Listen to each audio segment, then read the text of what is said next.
நாளோட விடியலும் ஒரு தொடக்கத்துக்காகவும் ஒரு தேடலுக்காகவும் தான் விடியுது. அப்படி விடிஞ்சிருக்க இந்த புத்தம் புது காலை நம்ம எல்லாருக்குமே ஒரு நல்ல விடியலாகவும் ஒரு புதிய தொடக்கமாகவும் அமையட்டும். நேயர்கள் அனைவருக்கும் புத்தம் புது காலை வணக்கம்.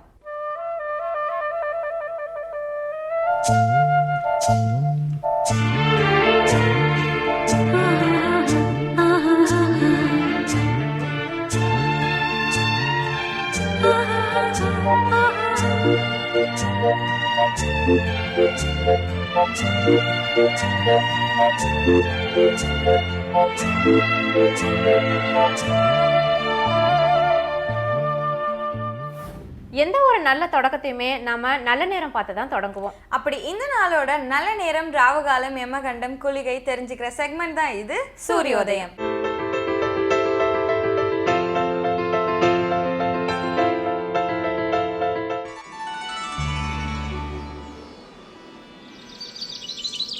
இன்று 14/10/2014 செவ்வாய்க்கிழமை, ஜெயவருடம் புரட்டாசி மாதம் 28ஆம் தேதி. இன்று சூரியோதயம் 6:02 ராகு காலம் மாலை 3 மணி முதல் 4:30 மணி வரை, யமகண்டம் காலை 9 மணி முதல் 10:30 மணி வரை, குளிகன் பகல் 12 மணி முதல் 1:30 மணி வரை, திதி பகல் 1:41 வரை சஷ்டி, பிறகு சப்தமி, காலை 10:19 வரை மிருகசிருஷம், பிறகு திருபாதிரை நட்சத்திரம். நல்ல நேரம் எனும் சுபபோரைகள் காலை 8 மணி முதல் 11 மணி வரை, மதியம் 12 மணி முதல் 1 மணி வரை, மாலை 3 மணி முதல் 6 மணி வரை. இன்று விருச்சிக ராசிக்கு சந்திராஷ்டமம். ரம்யா, நம்ம டெய்லியும் ஆன்மீக சம்பந்தமான நிறைய விஷயங்களை தெரிஞ்சுட்டு வந்துட்டு இருக்கோம். அந்த வகையில நம்ம அன்றாட செயல்களை எந்த முறையில செய்யலாம், எந்த முறையில செய்யக்கூடாதுன்னு சொல்ல வராரு டாக்டர் திருப்பூர் கிருஷ்ணன். இது அர்த்தமுள்ள ஆன்மீகம்.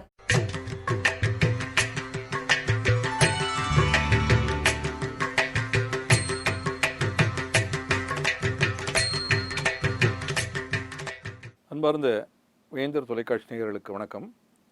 அர்த்தமுள்ள ஆன்மீகம் பகுதியில் பல்வேறு ஆன்மீக செய்திகளை பார்த்து வருகிறோம். மகான்கள், உயர்நிலை துறவிகள் என்னென்ன வகையான சித்து விளையாடல்களை மக்கள் மேல் கொண்ட கருணை காரணமாக நிகழ்த்தினார்கள் என்பதை நமது ஆன்மீக வரலாறு பதிவு செய்திருக்கிறது.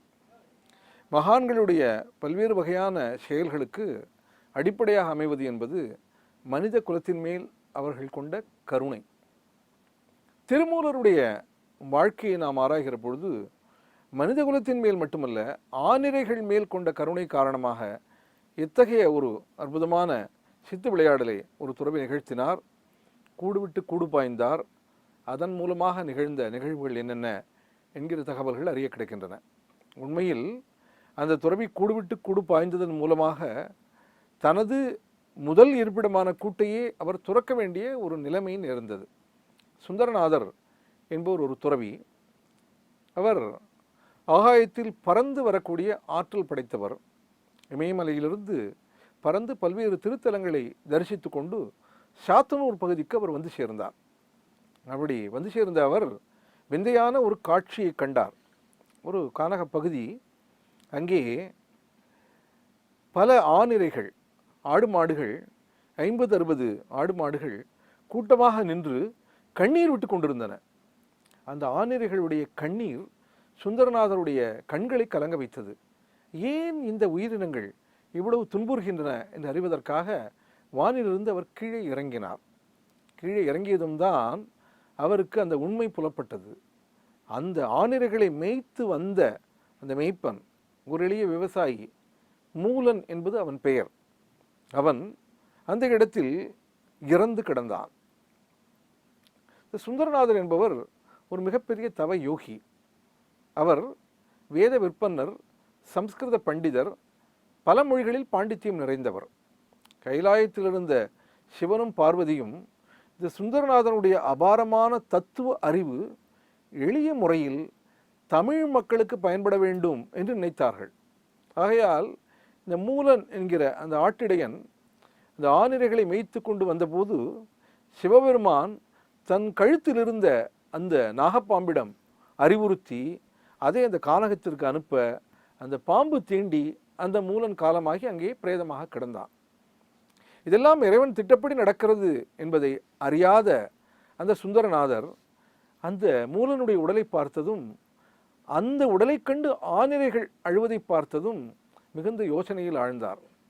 இந்த ஒரு சம்பவத்தின் மூலம் இத்தனை ஆடு மாடுகளுக்கு துயரம் நேர்ந்திருக்கிறது. இவைகள் இந்த மூலனை விட்டுவிட்டு வீட்டிற்கும் திரும்பவில்லை, அப்படியே மாலை நேரத்தில் நின்று கொண்டிருக்கின்றன. இன்னும் சிறிது நேரமானால் இருட்டிவிடும். இவைகள் இந்த உடலை பிரிந்து நடக்காமல் இங்கேயே நிற்குமானால் சிங்கம், புலி போன்ற விலங்குகள் வந்து இவைகளை வேட்டையாடிவிடும். இத்தனை உயிர்கள் பலியாகும். எனவே அந்த ஆனிரைகள் மேல் கருணை கொண்ட சித்த புருஷரான அந்த சுந்தரநாதர் ஒரு முடிவு செய்தார். தன்னுடைய உடலை ஒரு மரப்பொந்தில் கிடத்திவிட்டு தன் உடலில் இருந்து தனது ஆன்மாவை பிரித்தெடுத்தார். கூடுவிட்டு கூடுபாய்தல் என்கிற அந்த அபாரமான ஆற்றல் காரணமாக மூலனுடைய உடலில் தன்னுடைய ஆன்மாவை புகுத்தினார். அடுத்த கணம் அந்த ஆட்டிடையன் எழுந்து நின்றான். அப்போது அந்த ஆனிரைகள் அடைந்த மகிழ்ச்சிக்கு அளவே இல்லை.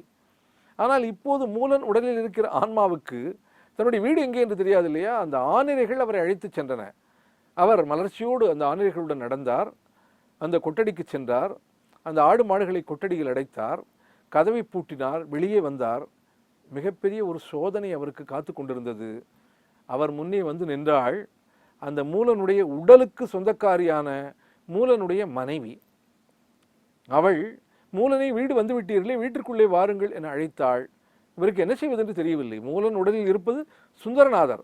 மூலனுடைய ஆன்மா விடைபெற்று விண்ணுலகம் சென்று விட்டது. சுந்தரநாதர் என்கிற அந்த ஆன்மா மூலன் உடலில் இருக்கிற அந்த சுந்தரநாதர் மூலனின் மனைவியிடம் ஏதொன்றும் பேசாமல் அந்த திண்ணையிலேயே அமர்ந்து நிஷ்டையில் ஆழ்ந்தார். இரவு கழிந்தது. மூலன் மனைவி தனது உறவினர்களையும் கிராமத்தில் இருந்த மற்றவர்களையும் பஞ்சாயத்திற்கு அழைத்தாள். என்னுடைய கணவர் திடீரென்று இப்படி நடந்து கொள்கிறார், இவரையும் என்னையும் மறுபடி சேர்த்து வையுங்கள் என்று அவள் முறையிட்டாள். எல்லோரும் மூலனிடம், இப்பொழுது அவன் மூலன் தானே, நீ உன் மனைவியுடன் குடித்தனம் நடத்த வேண்டும், இல்லற வாழ்க்கையில் ஈடுபட வேண்டும் என்று வற்புறுத்தினார்கள்.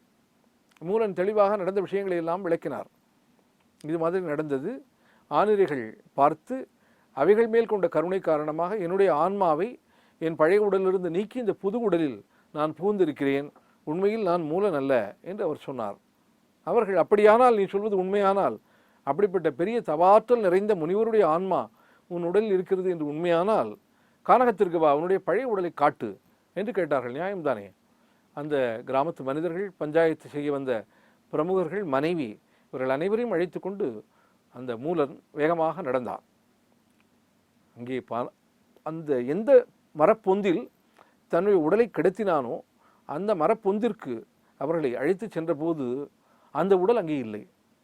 எப்படி அந்த திருமூலனை முதலில் சாகடிக்க வேண்டும் என்பதற்காக பரமசிவன் தன்னுடைய நாகத்தை அனுப்பினாரோ அதுபோல் திருமூலன் மூலமாக தமிழ் இலக்கியம் வளம் பெற வேண்டும் என்று நினைத்த அன்னை பார்வதி தன்னுடைய வாகனமான சிங்கத்தை அனுப்பி திருமூலனுடைய அந்த சுந்தரநாதருடைய பழைய உடலை சாப்பிடுமாறு செய்ய ஒரு சிங்கம் சாப்பிட்டு அந்த உடல் காணாமல் போயிருந்தது. அதனுடைய சதை துகள்கள் தான் அங்கே கிடந்தன. அந்த சதை துகள்களை பார்த்த மக்களுக்கும் சரி, மூலனுடைய மனைவிக்கும் சரி, இப்போதைய மூலன் சொல்வது உண்மைதான் என்கிற ஒரு உணர்வு தோன்றியது. ஆனால் இப்போது நிலைமை மிகுந்த ஒரு சிக்கலான கட்டத்தை அடைந்தது. இந்த மூலனுக்கு தன்னுடைய ஆன்மாவை விலக்கி மீண்டும் சென்று சேர அந்த சுந்தரநாதனுடைய பழைய உடல் இல்லை.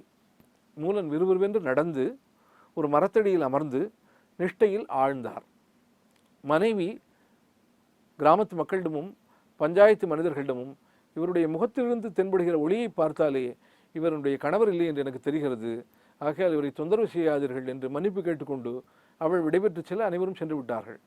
அந்த மூலர் தன்னுடைய அபாரமான சாதனைகள் காரணமாக பின்னால் திருமூலர் என்று அழைக்கப்பட்டார். அவர் 3000 பாடல்களுக்கு மேல் எழுதினார் என்று நம்முடைய தமிழ் வரலாறு, இலக்கிய வரலாறு சொல்கிறது. திருமந்திரம் என அவருடைய பாடல்கள் அழைக்கப்படுகின்றன. அவருடைய பெயருக்கு முன்னால் எப்படி வள்ளுவரை திருவள்ளுவர் என்று அழைக்கிறோமோ அதுபோல் மூலரையும் அவருடைய உயர்ந்த அந்த குணங்கள் காரணமாக திருமூலர் என்று நாம் அழைக்கிறோம். அந்த மூலர் எளிய தமிழில் மிக உயர்ந்த தத்துவ கருத்துக்கள் அமைந்த பாடல்களை பாடினார். ஒரு ஆட்டிடையனுடைய உடலில் சுந்தரநாதருடைய ஆன்மா புகுமாறு இறைவன் செய்த காரணமே எளிய தமிழில் மக்களுக்கு பயன்படுகிற மாதிரி உயர்ந்த தத்துவ கருத்துக்கள் தமிழில் கிடைக்க வேண்டும் என்கிற ஆசைதான். அந்த வகையில் திருமூலர் திருமந்திரத்தில் பல்வேறு கருத்துக்களை சொன்னார். யாவர்க்குமாம் இறைவர்க்கொரு பச்சிலை, யாவர்க்குமாம் பசுவுக்கொரு வாயுரை, யாவர்க்குமாம் உண்ணும் போதொரு கைப்பிடி, யாவர்க்குமாம் பிறர்க்கு இன்னுரைதானே என இனிய சொற்களை பேசுவது என்பது உயர்ந்த தர்மம் என்பதை போன்ற கருத்துக்களை விளக்கினார். வெளியே கோயிலை தேட வேண்டாம், உள்ளம் பெருங்கோயில், ஊனுடம்பு ஆலயம், வள்ளல் பிரானார்க்கு வாய் கோபுர வாசல், தெள்ளத் தெளிந்தார்க்கு ஜீவன் சிவலிங்கம், கள்ளப் புலனைந்தும் காளாமணி விளக்கே என மனத்தினுள்ளேயே இறைவனை கண்டு வழிபட வேண்டும் என்பது போன்ற தத்துவ கருத்துக்களை எல்லாம் உதிர்த்தார். 3000 ஆண்டுகள் வாழ்ந்து பின்னர் அவர் மறைந்தார் என்று சொல்கிறது நமது ஆன்மீக வரலாறு. திருவிடை மருதூரில் அவருடைய சமாதி கோயில் அமைந்திருக்கிறது. ஒவ்வொரு சித்தர்களும் இந்த கூடு விட்டு கூடு பாய்ந்ததற்கு பல்வேறு காரணங்கள் அமைந்திருக்கின்றன. நமது தமிழ் இலக்கியத்தை வளப்படுத்திய திருமூலர் என்கிற சித்தர் உருவாக காரணம் மிகப்பெரிய கருணை என்கிற உணர்வு. ஆனிரைகள் மேல் கொண்ட கருணை காரணமாக கூடு விட்டு கூடு பாய்ந்து திருமூலருடைய அந்த புதிய உடலை அடைந்து திருமூலர் எழுதிய அந்த திருமந்திரம் என்கிற அந்த ஒப்பற்ற நூல் நமது ஆன்மீக இலக்கியத்தை நிரந்தரமாக அலங்கரித்து கொண்டிருக்கிறது என்கிற ஒரு செய்தி என்று பார்த்தோம். இன்னொரு செய்தியோடு அர்த்தமுள்ள ஆன்மீகம் பகுதியில் மறுமுறை சந்திப்போம். நன்றி, வணக்கம். நம்ம ஒவ்வொரு நாளும் இந்த செக்மெண்ட்ல ராமாயணத்துல இருக்க ஒவ்வொரு பகுதியையும் சின்ன சின்ன கதைகளா பார்த்துக்கிட்டு வரோம். அந்த வகையில இன்னைக்கு சடஜித் சுவாமிகள் நம்ம கூட என்ன கதையை பகிர்ந்துக்கிறாருன்னு பார்க்கலாம். இது சொல்ல சொல்ல இன்னைக்கு தையா.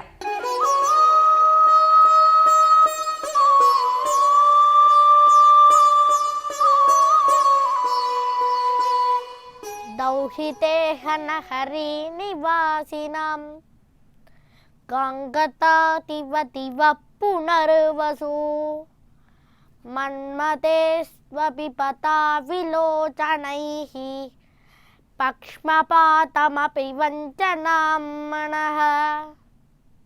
பிரமாண ஸ்லோகம். பிரம்மர்ஷியான விஸ்வாமித்திரர் ராமலக்ஷ்மணர்களை அழைத்து கொண்டு போனார். சதானந்தரும் மீதி முனிவர்களும் ஜனகனும் சேர்ந்து ராமலக்ஷ்மணர்களையும் விஸ்வாமித்திரரையும் ஊருக்குள்ளே அழைத்து கொண்டு போனார்கள். ஊருக்குள்ளே போறா ஜனகனுடைய நாடான மிதிலைக்குள்ளே நுழைந்தார்கள்.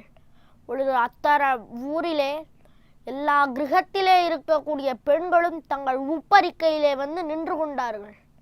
நின்று பார்த்தா, ஐயோ என்ன அழகா இருக்கா, ராமனும் லக்ஷ்மணனும் எவ்வளோ அழகா இருக்கா, இவர்களை பார்த்தால் பார்த்து கொண்டே இருக்கலாம் போல இருக்கே. தௌஹிதேஹ நஹரி நிவாசினம் கங்கதாதிபதிவ புனர்வசு. பதமான சொல்றான்.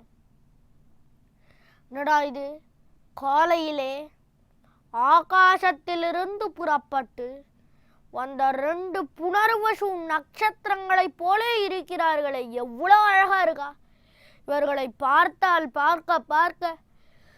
பார்த்து கொண்டே இருக்கலாம் போலே இருக்கிறதே, அவ்வளவு அழகாக இருக்கிறார்களே. இவர்களை பார்த்து இவர்களுடைய அழகை பார்த்து முடிக்கவே முடியாது போல இருக்கே, அப்படி இருக்கிறார்களே என்று நினைத்தார். நினைத்து பார்த்துட்டே இருக்கா. கங்கதா திவ புனர்வசு நட்சத்திரத்தை போல இருக்கா. பார்த்தா தோள் கண்டார் தோளே கண்டார். அற்புதமாக காளிதாசன் தெரிவிக்கிறான். தோள் கண்டார் தோளே கண்டார், தொழ்களர் கமல மன்ன தாழ் கண்டார் தாழே கண்டார், யாரே வடிவினை முடிய கண்டார். ரொம்ப அழகுன்னா தோள் கண்டார். தோளை பார்த்தவா தொழியே பார்த்துட்டு இருக்கா, இவ்வளோ அழகா இருக்கா. ஸோ இந்த தோல் எப்படி மல்லர்களை ஆளப்போகிற தோல், மல்லர்களை ஆண்ட தோல், அல்லாண்ட தின்தோள் மணிவண்ணா என்று தெரிவிக்கிறாரே பெரியாழ்வார். அப்படி மல்லர்களை ஆண்ட தோளான இந்த தோல், அற்புதமான தோல். நிறைய இந்த தோளுக்கு உண்டான ஆபரணங்களை எல்லாம் அணிந்து கொண்டிருக்கிறார்கள் இந்த ராஜகுமாரர்கள். இவ்வளோ அழகா இருக்கு. தோள் கண்டார் தோளே கண்டார். தோளை பார்த்தவா தோழியே பார்த்துட்டு இருந்தா, மீதி அவயவத்தை பார்க்கவே இல்லை. தொழுகளர் கமல மன்ன தாழ் கண்டார்.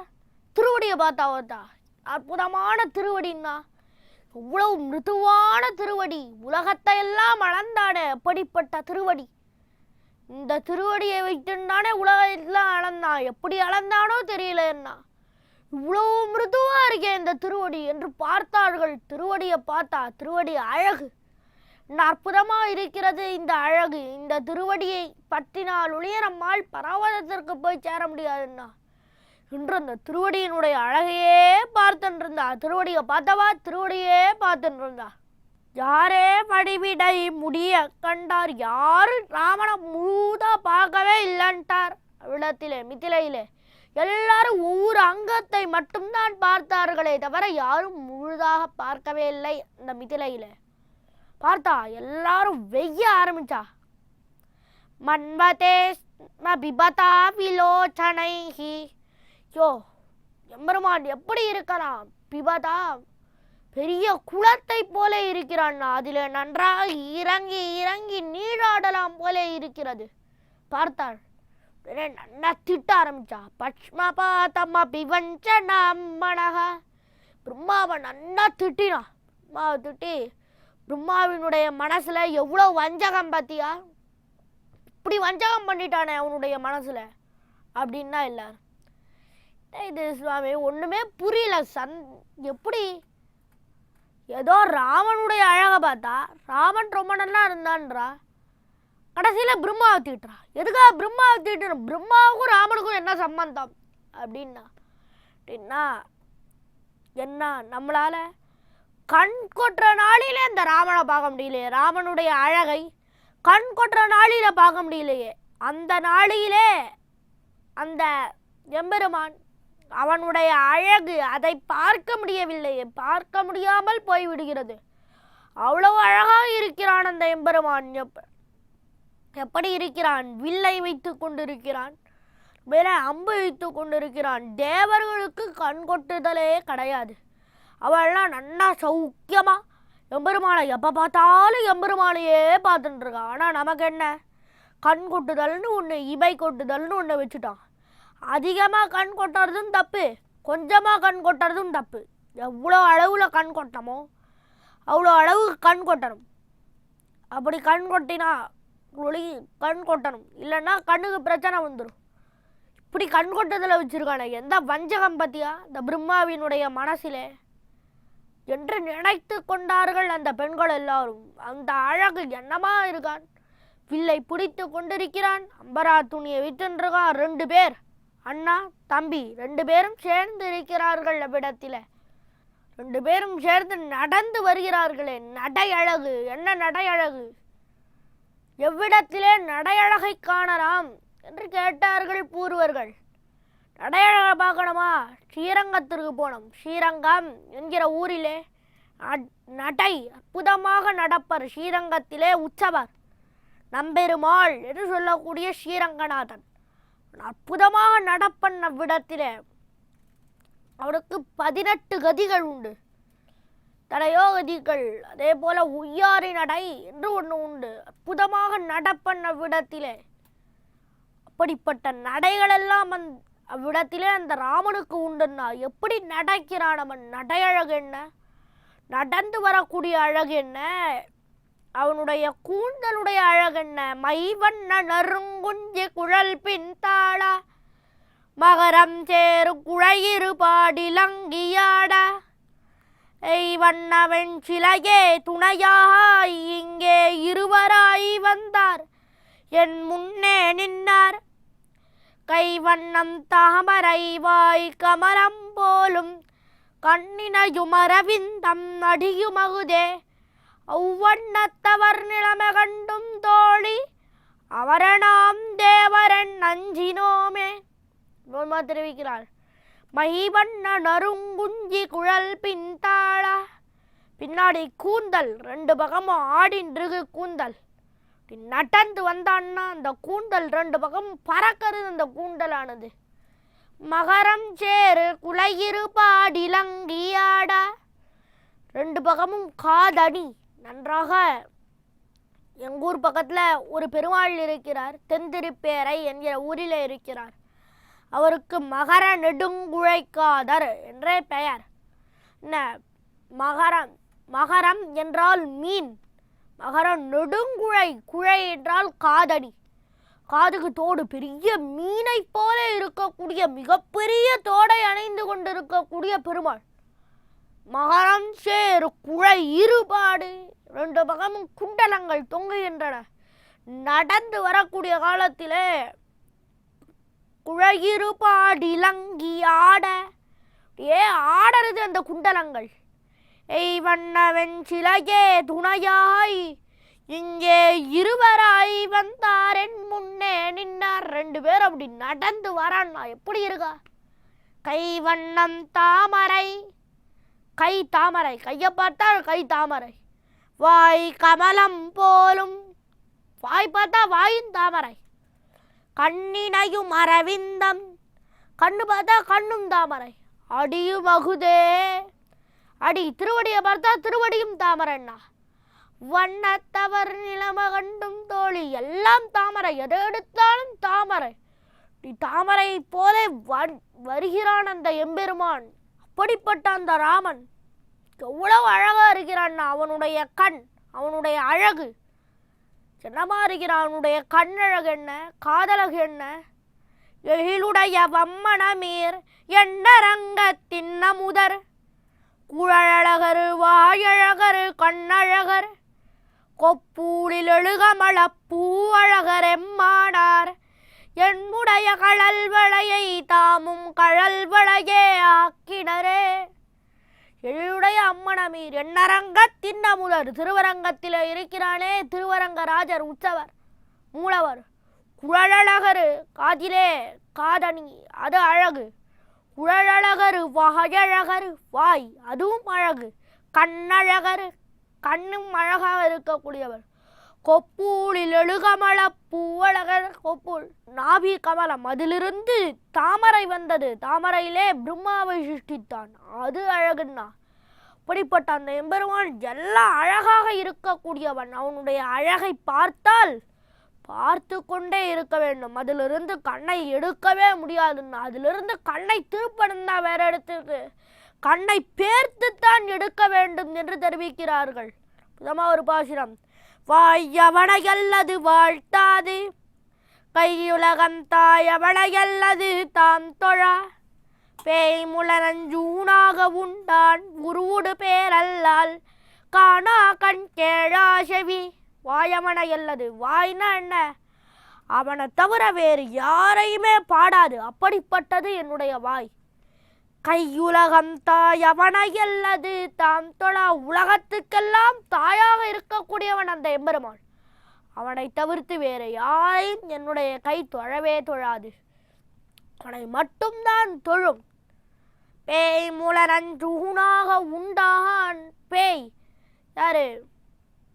பூதனை. பூதனை விஷப்பால் கொடுத்தாள். பேய் முளனஞ்சு ஊடாக உண்டாள், அதையே ஆகாரமாக வைத்து கொண்டு சாட்டாடே. அவனுடைய உருவுடு பேரல்லால், உன்னுடைய திருமேனி அதையும் அவனுடைய திருநாமம் அதை தவிர காணா கண் கேளா செவி, அவனுடைய திருமேனியை மட்டுமே பார்க்கும் என்னுடைய கண். அதே போல அவனுடைய திருநாமத்தை மட்டுமே கேட்கும் என்னுடைய காது. அதை தவிர வேறு எதையும் பார்க்கவும் பார்க்காது, கேட்கவும் கேட்காது. அவ்வளோ அழகு அந்த எம்பெருமான். அப்படிப்பட்ட அந்த அழகனை பார்த்தால் பார்த்து கொண்டே இருக்கலாம் போல இருக்கும். அப்படிப்பட்ட அந்த அழகனை அழைத்து கொண்டு போகிறார் விஸ்வாமித்திரன். போய் என்ன செய்தார் என்பதை நாளை தினம் பார்ப்போம். அது எப்படி இனிக்கப் போகிறது என்பதையும் நாளை தினம் பார்ப்போமா? அதிர்ஷ்டம்னு சொன்ன உடனே எல்லாருடைய முகத்துலையும் சிரிப்பு வரும். அதே மாதிரி இன்னைக்கு யாருக்கெல்லாம் அதிர்ஷ்டம் இருக்குன்னு பார்க்கலாமா? ஒவ்வொரு நாளும் 12 ராசிக்காரர்களோட யோக பலனை சொல்லிட்டு இருக்காரு யதார்த்த ஜோதிடர் செல்வி. அந்த வகையில இன்னைக்கு என்ன சொல்ல போறாருன்னு பார்க்கலாம். இது யோகம் நல்ல யோகம்.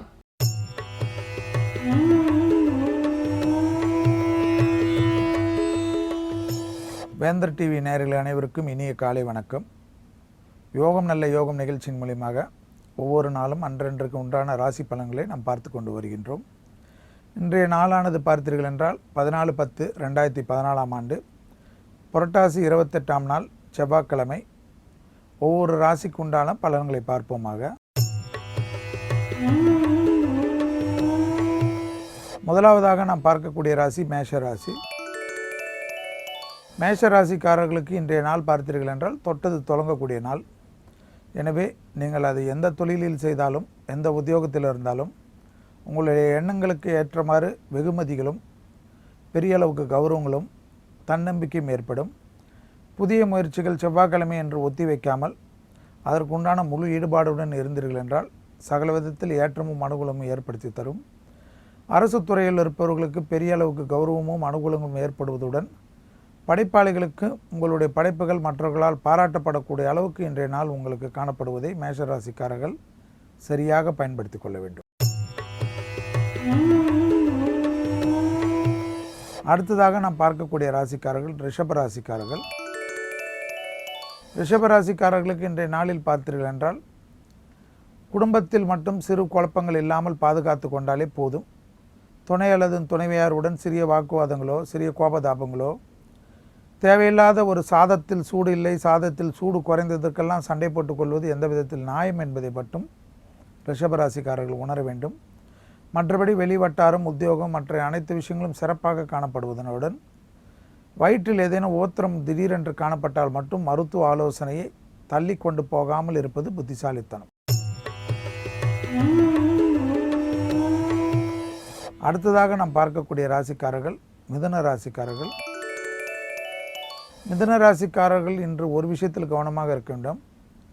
உடன் பிறந்தோர், பெற்றோர், தாய் தந்தையர் உடல்நிலைக்கு ஏதேனும் சிறு உபத்திரம் இருந்தாலும் மருத்துவ ஆலோசனை பெற்றுக்கொள்வது புத்திசாலித்தனமான அமைப்பு. மற்றபடி பார்த்தீர்கள் என்றால் இன்றைய நாளில் உங்கள் ராசியிலே சந்திரன் வீற்றிருப்பதனால் ஏதேனும் ஒரு விதத்தில் அலட்சியமோ மனசங்கடமோ மனப்பிரச்சனையோ தேவையில்லாத மனக்குழப்பங்களோ ஏற்படலாம். அந்த மாதிரி விஷயத்தில் மட்டும் சிறிது கவனமாக இருப்பது பல விதத்தில் ஏற்றத்தை ஏற்படுத்தி தரும். சுறுசுறுப்புக்கு பங்கம் காணப்படுவதனால் எல்லா விதத்திலும் ஒரு சோம்பல் காணப்படும்.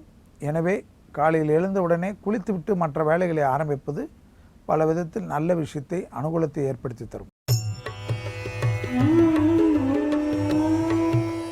அடுத்ததாக நாம் பார்க்கக்கூடிய ராசிக்காரர்கள் கடகராசிக்காரர்கள். கடகராசிக்காரர்களுக்கு இன்றைய நாள் பார்த்தீர்கள் என்றால் அனாவசிய செலவு ஏற்படுவதற்குண்டான சாத்தியக்கூறு காணப்படுகிறது. மேலும் சந்திரன் 12ஆம் வீட்டில் மறைந்திருப்பதனால் ஏதோ ஒரு விதமான கோபத்துடன் நீங்கள் பொழுதை ஆரம்பிப்பது போன்று தோன்றும். எனவே மனதை ஒருநிலைப்படுத்தக்கூடிய பயிற்சிகள், மூச்சு பயிற்சி, சுவாச பயிற்சி, முடிந்தால் நல்ல ஒரு இனிமையான தெய்வ பக்தி உண்டான ஒரு பாடல்களை காலையில் கேட்டுவிட்டு அது யாரை பற்றி பாடினாலும் எந்த தெய்வத்தை பற்றி பாடினாலும் கவலைப்படாமல் உங்களுக்கு பிடித்த பாடகர் பாட்டை நீங்கள் தயவுசெய்து கேட்டுவிட்டு இன்றைய பொழுது ஆரம்பிப்பது பல விதத்தில் உங்களுக்கு நன்மை ஏற்படுத்தி தரும். வெளிவட்டாரமோ தொழிலிலோ மற்ற எந்த விஷயத்திலும் அனுகூல பிராப்தங்கள் கெடுவதில்லை. எனவே உங்கள் மன ஓட்டத்தை சிறிது சீர்படுத்தி கொள்ளுங்கள். மனதை ஒருநிலைப்படுத்தக்கூடிய பயிற்சிக்கு ஏற்படுத்தி கொள்ளுங்கள். அனாவசிய செலவுகள், தேவையில்லாத வீண் விரயங்களுக்கு மட்டும் முக்கியத்துவம் கொடுக்காமல் இருந்தாலே இன்றைய நாள் மிக அற்புதமான நாளாக காணப்படுகிறது. அடுத்ததாக நாம் பார்க்கக்கூடிய ராசிக்காரர்கள் சிம்ம ராசிக்காரர்கள். சிம்ம ராசிக்காரர்களுக்கு இன்றைய நாள் பார்த்தீர்கள் என்றால் கண்டிப்பாக பெரிய அளவுக்கு ஏற்றம், அனுகூலம், தன்னம்பிக்கை ஏற்படும். இந்த தன்னம்பிக்கை ஏற்படக்கூடிய நாளாக இன்றைய நாளிலிருந்து ஆரம்பிக்கிறது. அது படிப்படியாக வருங்காலத்தில் நிச்சயமாக வளரும்.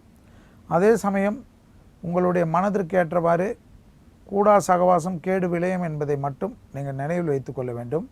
ஏனென்றால் கிரகங்களின் சஞ்சாரம் மிக முக்கியம். 2ஆம் வீட்டில் 4 கிரகங்கள் வீற்றிருப்பதனால் கூட்டாளிகளுடன் மிக கவனமாக இருப்பது சிம்ம ராசிக்காரர்களுக்கு மிக முக்கியம் என்பதை நினைவில் வைத்துக் கொள்ளுங்கள். அடுத்ததாக நாம் பார்க்கக்கூடிய ராசிக்காரர்கள் கன்னியா ராசிக்காரர்கள். கன்னியா ராசிக்காரர்களுக்கு இன்றைய நாள் பார்த்தீர்கள் என்றால் தொழிலில் மிக அற்புதமான நாளாக காணப்படுகிறது. ஏற்றம், அனுகூலம், உத்தியோகத்தில் சந்தோஷ அமைப்பை வெளிவட்டாரத்தில் ஏற்படுத்தி தரும். கடல் கடந்து நல்ல பயணங்களுக்கு உண்டான உத்தரவாதம் கிடைக்கக்கூடிய நாளாக, அதனுடைய செய்திகள் வரக்கூடிய நாளாக இன்றைய நாள் காணப்படுகிறது. மேலும் லாபத்தின் அளவு அதிகரித்து உள்ளதனால் எதிர்பார்க்காத ஒரு நல்ல பணவரவு கிடைப்பதற்குண்டான முயற்சிகள் வெற்றி ஏற்படுத்தி தரும். நீங்கள் மட்டும் புத்திசாலி, மற்றவர்களெல்லாம் முட்டாள் என்று நினைக்காமல் எல்லோருக்கும் நமக்கு எந்த அளவு மூளை உள்ளதோ அதே அளவு மூளை தான் மற்றவர்களுக்கும் உள்ளது என்று நினைத்து கொண்டு மற்றவர்களுக்கு உண்டான மரியாதையை கொடுத்து விட்டீர்கள் என்றாலே கன்னியா ராசிக்காரர்களுக்கு இன்றைய நாள் மிக அற்புதமான நாளாக காணப்படுகிறது. அடுத்ததாக நாம் பார்க்கக்கூடிய ராசிக்காரர்கள் துலா ராசிக்காரர்கள். துலா ராசிக்காரர்களுக்கு இன்றைய நாள் தைரியமும் தன்னம்பிக்கையும் ஏற்படும். அதே சமயம் குடும்பத்தில் மட்டும் எந்தவித நடிப்பும் வேண்டாம் என்பதை நினைவில் வைத்துக் கொள்ளுங்கள். நீங்கள் பொறுமையாக இருந்தாலே மற்ற அனைத்து விஷயமும் உங்களுக்கு ஏற்றவாறு மன சந்தோஷத்திற்கு ஏற்றவாறு அனுகூலத்தை ஏற்படுத்தி தரும். மேலும் துலா ராசிக்காரர்கள் ஒரு விஷயத்தில் மிக கவனமாக இருக்க வேண்டும். இன்றைய நாளில் உங்களுக்கு தேக ஆரோக்கியத்தில் மட்டும் சளி தொந்தரவு போன்ற சிறு விஷயங்கள் கூட அலட்சியப்படுத்துவது சுவாசத்தில் பெரிய விதத்தில் பிரச்சனைகள் ஏற்படுத்திவிடும்.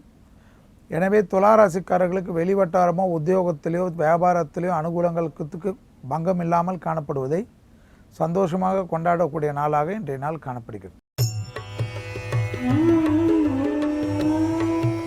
விருச்சிக ராசிக்காரர்களுக்கு இன்றைய நாள் பார்த்தீர்கள் என்றால் நாம் சில நாள் எல்லோருக்கும் தொடர்ச்சியாக சொல்லி கொண்டு வருவதைப் போல் சந்திராஷ்டமத்தின் ஆதிக்கத்தில் உள்ளீர்கள். எனவே சந்திராஷ்டம ஆதிக்கத்தில் கோபதாபப்படுவதோ அண்டை அயலார் வீட்டு விஷயத்தில் கூட கேளிக்கை போன்ற விஷயங்களை அறவே தவிர்த்து கொள்வதோ நட்பில் கூட விளையாட்டாக கூறுகின்ற விஷயங்கள் பெரிய அளவு பாதிப்பையும் பெருமளவு சங்கடத்தையும் ஏற்படுத்திவிடும். மேலும் விருச்சிக ராசிக்காரர்கள் ஒரு விஷயத்தில் அதிகமாக கவனம் இருக்க வேண்டும். சனியின் முழு தாக்கத்தில் உள்ள நீங்கள் வண்டி வாகனத்தில் இன்றைக்கு மிக மிக கவனமாக இருப்பது புத்திசாலித்தனம். மேலும் விருச்சிக ராசிக்காரர்கள் எந்தவித கையெழுத்திடுவதற்கு முன்பாக இது அவசியமாக ஆராய்ந்து கையெழுத்திடுவதும் உங்களுடன் நெருங்கிய அன்பு கொண்டவர்களுடன் கலந்தாலோசித்து கையெழுத்திடுவதும் மிக முக்கியம். ஜவாப் ஜாமீன் மட்டும் கொடுக்காமல் இருப்பது புத்திசாலித்தனமான அமைப்பு. எனவே விருச்சிக ராசிக்காரர்கள் மனதில் சந்திராஷ்டமத்தை நினைவில் வைத்துக் கொள்வது புத்திசாலித்தனமான அமைப்பு என்பதை மட்டும் நினைவில் வைத்துக் கொள்ளுங்கள். அடுத்ததாக நாம் பார்க்கக்கூடிய ராசிக்காரர்கள் தனுசு ராசிக்காரர்கள். தனுசு ராசிக்காரர்களுக்கு துணை அல்லது துணைவியாருடன் சிறு வாக்குவாதங்களோ அல்லது அவர்கள் உடல்நிலை மட்டும் மனசங்கடத்தை ஏற்படுத்தலாம். மேலும் செவ்வாயின் ஆதிக்கம் உங்கள் ராசியில் உள்ளதனால் பிள்ளைகளுடைய தேக ஆரோக்கியத்திற்கும் உங்களோட வயிற்றில் சிறு உபத்திரத்திற்கும் மிக முக்கியத்துவம் கொடுப்பதுடன் தேவையில்லாத செலவுகளுக்கு அதிக முக்கியத்துவம் கொடுக்கக்கூடிய நாளாக இன்றைக்கு காணப்படுகிறதுனால் செலவுகள் அவசியமா என்று ஆராய்ந்து செலவு செய்வதே மிக மிக உத்தமமான பலனை ஏற்படுத்தி தரும் தனுசு ராசிக்காரர்கள்.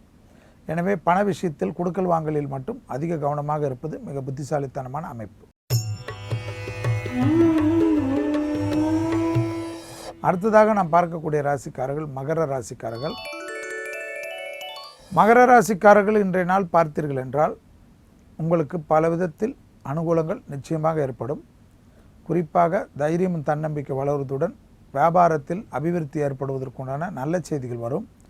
வங்கிகளில் கடன் அமைப்பை எதிர்நோக்கி இருந்தவர்கள் அது பெரிய கடனாக இருக்கட்டும் சிறிய கடனாக இருக்கட்டும் அதற்குண்டான மனிதர்களை சந்திப்பது மூலியமாக அந்த பிரச்சனைகள் படிப்படியாக நிவர்த்தி ஏற்படும்.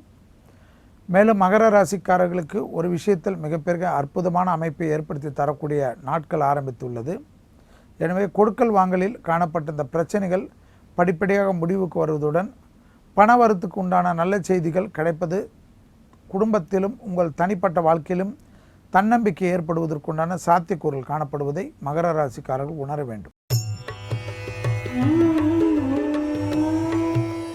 அடுத்ததாக நாம் பார்க்கக்கூடிய ராசிக்காரர்கள் கும்பராசிக்காரர்கள். இந்த கும்பராசிக்காரர்கள் ஒரு விஷயத்தில் கவனமாக இருக்க வேண்டும். அரசாங்கத்துறையில் இருப்பவர்கள் உங்களுடன் வேலை செய்பவர்களாலே உங்களுக்கு தேவையில்லாத அவப்பேறு ஏற்படலாம். மேலும் சட்டத்திற்கு புறம்பானவர்களோட நிழல் கூட உங்களை அண்டாமல் பாதுகாத்து கொள்வது இந்த காலகட்டத்தில் மிக முக்கியம். வழக்கு போன்ற விஷயங்களே வக்கீல்களை மட்டும் நம்பிவிடாமல் தனிப்பட்ட முறையில் உங்களோட கவனம் அதில் தேவைப்படுவதை கவனத்தில் கொள்ளுங்கள். எந்தவித சட்ட சிக்கலோ சட்டத்துக்கு உரிய பிரச்சனையிலோ மிக மிக அதிக கவனத்துடன் இருப்பது கும்பராசிக்காரர்களுக்கு உகந்த நாளாக காணப்படுகிறது. மற்றபடி உங்களுடைய வாழ்க்கையில் நல்ல விஷயம் நல்ல அனுகூலமும் லாபத்தின் அளவு அதிகரித்துள்ளதனால் விவசாயத்துறையில் இருந்தவர்களோ அல்லது பூமியால் மிகப்பெரிய தொழில் அமைப்பில் இருந்தவர்களோ பூமியிலிருந்து விளையக்கூடிய பொருள்களோ இல்லை பூமியிலிருந்து எடுக்கக்கூடிய பொருள்களால் பெரிய அளவுக்கு லாபத்தையும் அனுகூலத்தையும் பெறுவீர்கள். ராஜயோகத்தின் காலகட்டம் ஆரம்பிப்பதற்கு உண்டான நல்ல செய்திகள் வருவதனால் கும்பராசிக்காரர்களுக்கு படிப்படியாக தன்னம்பிக்கை ஏறுவதற்குண்டான சாத்தியக்கூறுகள் நிச்சயம் ஏற்படும். அடுத்ததாக இறுதியாக நாம் பார்க்கக்கூடிய ராசிக்காரர்கள் மீன ராசிக்காரர்கள். மீன ராசிக்காரர்களுக்கு இன்றைய நாள் பார்த்தீர்கள் என்றால் வெளிவட்டாரம் நிச்சயமாக ஏற்றத்தை ஏற்படுத்தி தரும். வெளிவட்டாரத்தில் நீங்கள் செய்யக்கூடிய ஒரு விஷயமும் உங்களுக்கு தன்னம்பிக்கை ஏற்படுவதுடன் சாத்தியக்கூறுகள் அனுகூலங்கள் ஏற்படுகின்றன. மீனராசிக்காரர்களுக்கு எதிர்காலத்தில் ஏற்படக்கூடிய நல்ல செய்திகளுக்கு உண்டான உத்தரவாதம் கிடைக்கக்கூடிய நாளாக இன்றைய நாள் காணப்படுகிறது. அதே சமயம் குடும்பத்தில் உள்ள இரத்த பந்த உறவுகளுக்கும் குடும்பத்தில் உள்ள தாய் தந்தையர் உடல்நிலைக்கும் மிக மிக முக்கியத்துவம் கொடுப்பது மீனராசிக்காரர்களுக்கு அதிக முக்கியம். மேலும் மீனராசிக்காரர்கள் வண்டி வாகனத்தில் மட்டும் சிறிது நிதானத்துடன் இருப்பது மிக மிக அவசியம் என்பதை நினைவில் வைத்துக் கொள்ளுங்கள். எனவே மீனராசிக்காரர்களுக்கு எல்லாம் யோகமும் அனுகூலம் இருந்தாலும் வேகங்கள் அதிக அளவுக்கு கூடவே கூடாது என்பதை மட்டும் நினைவில் வைத்துக் கொள்ளுங்கள். மீண்டும் நாளை யோகம் நல்ல யோகம் நிகழ்ச்சியில் உங்கள் அனைவரையும் சந்திப்பதில் மகிழ்ச்சி அடைகிறேன். நன்றி, வணக்கம். இப்போ இருக்க காலகட்டத்தில் அம்மா அப்பா 2 பேருமே ஒர்க் பண்ண வேண்டிய ஒரு நிலைமை இருக்கு. அதனாலேயே பெரும்பாலான குழந்தைகள் தனிமைப்படுத்தப்பட்டுறாங்க. அந்த மாதிரி தனிமையில வளர்ந்து வர குழந்தைகளுக்கு சின்ன வயசுலேயே ஸ்ட்ரெஸ்ன்ற ஒரு விஷயம் அதிகமாயிடுது. இப்படி இருக்க குழந்தைங்களை எப்படி பக்குவப்படுத்துறது, பேரண்ட்ஸும் அவங்களோட ப்ரொஃபஷனல் லைஃபையும் பர்சனல் லைஃபையும் எப்படி பேலன்ஸ் பண்ணிக்கிறதுன்னு சொல்ல வராங்க டாக்டர் வாசுகி. இது மனமே நலமா.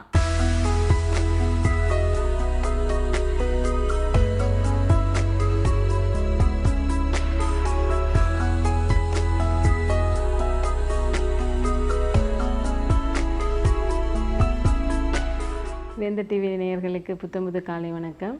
இன்றைக்கி மனமே நலமா நிகழ்ச்சியில் நேற்று பயத்தை பற்றி பேசினோம். அதனால் ஏற்படுற விளைவுகள், அதனால் ஏற்படுற எதிர்மறையான விளைவுகள் எல்லாத்தையும் பற்றியும் பேசினோம். இன்றைக்கி அந்த மாதிரியான ஒரு பயமை எப்படி மேனேஜ் பண்ணலாம், எப்படி அதில் இருந்து அதை ஒரு சமாளித்து ஒரு சக்ஸஸ்ஃபுல்லாக நம்மளோட லைஃப்பை கொண்டு போகலாம் அப்படின்றத பற்றி பார்க்கலாம். ஒரு பழமொழி சொல்லுவாங்க, இளம் கன்று பயம் அறியாது அப்படின்வாங்க. இளம் கன்று பயம் அறியாது அப்படின்னா ஏன்னு கேட்டால், ஏன்னா அதுக்கு அந்த எக்ஸ்பீரியன்ஸ் ஏற்படல. இப்போ ஒரு குழந்தை ஒரு தெரியாமல் போய் ஒரு நெருப்பில் கையை வச்சுட்டா சுட்டுரும். அதுக்கு அந்த நெருப்பில் கையை வைக்கிற வரைக்கும் தெரியாது அது சுடும், தனக்கு அது ஒரு வலியை தரும் அப்படின்றது. அதனால் பயம் இல்லாமல் போயிடுது. இதே அடுத்த தடவை அது கிட்டக்க போகிறப்போ அதுக்கு தெரிஞ்சிடும் இது கிட்ட நம்ம போகக்கூடாது அப்படின்னு. அதே மாதிரி ஒரு நடக்க ஆரம்பிக்கிற குழந்தை ஏதோ ஒரு இதில் படிக்கட்டில் இருந்து கீழே விழுந்துருச்சுன்னா அடுத்த தடவை படிக்கட்டில் ஏறுறப்போ இறங்குறப்போ ரொம்ப கவனமாக அந்த கைப்பிடியை பிடிச்சிட்டு நடக்கிறதுக்கு ட்ரை பண்ணும். ஏன்னா அந்த பயம்ன்றதே நான் முதலே சொன்ன மாதிரி எப்போ வருதுன்னா, உங்களுக்கு நீங்கள் என்னத்தை ஒரு கடந்து போன நிகழ்ச்சியில் இல்லை நடந்து போன விஷயங்கள்லேருந்து என்னத்தை கற்றுக்கிட்டீங்க, எதனால் உங்களுக்கு அந்த பயம் வந்துச்சு. அப்போ அது உங்களுக்கு ஏதோ ஒரு கஷ்டத்தை கொடுத்துருக்கு, ஒரு மனத்தில் ஒரு பயத்தை கொடுத்துருக்கு, ஒரு அச்சுறுத்தலை கொடுத்துருக்கு.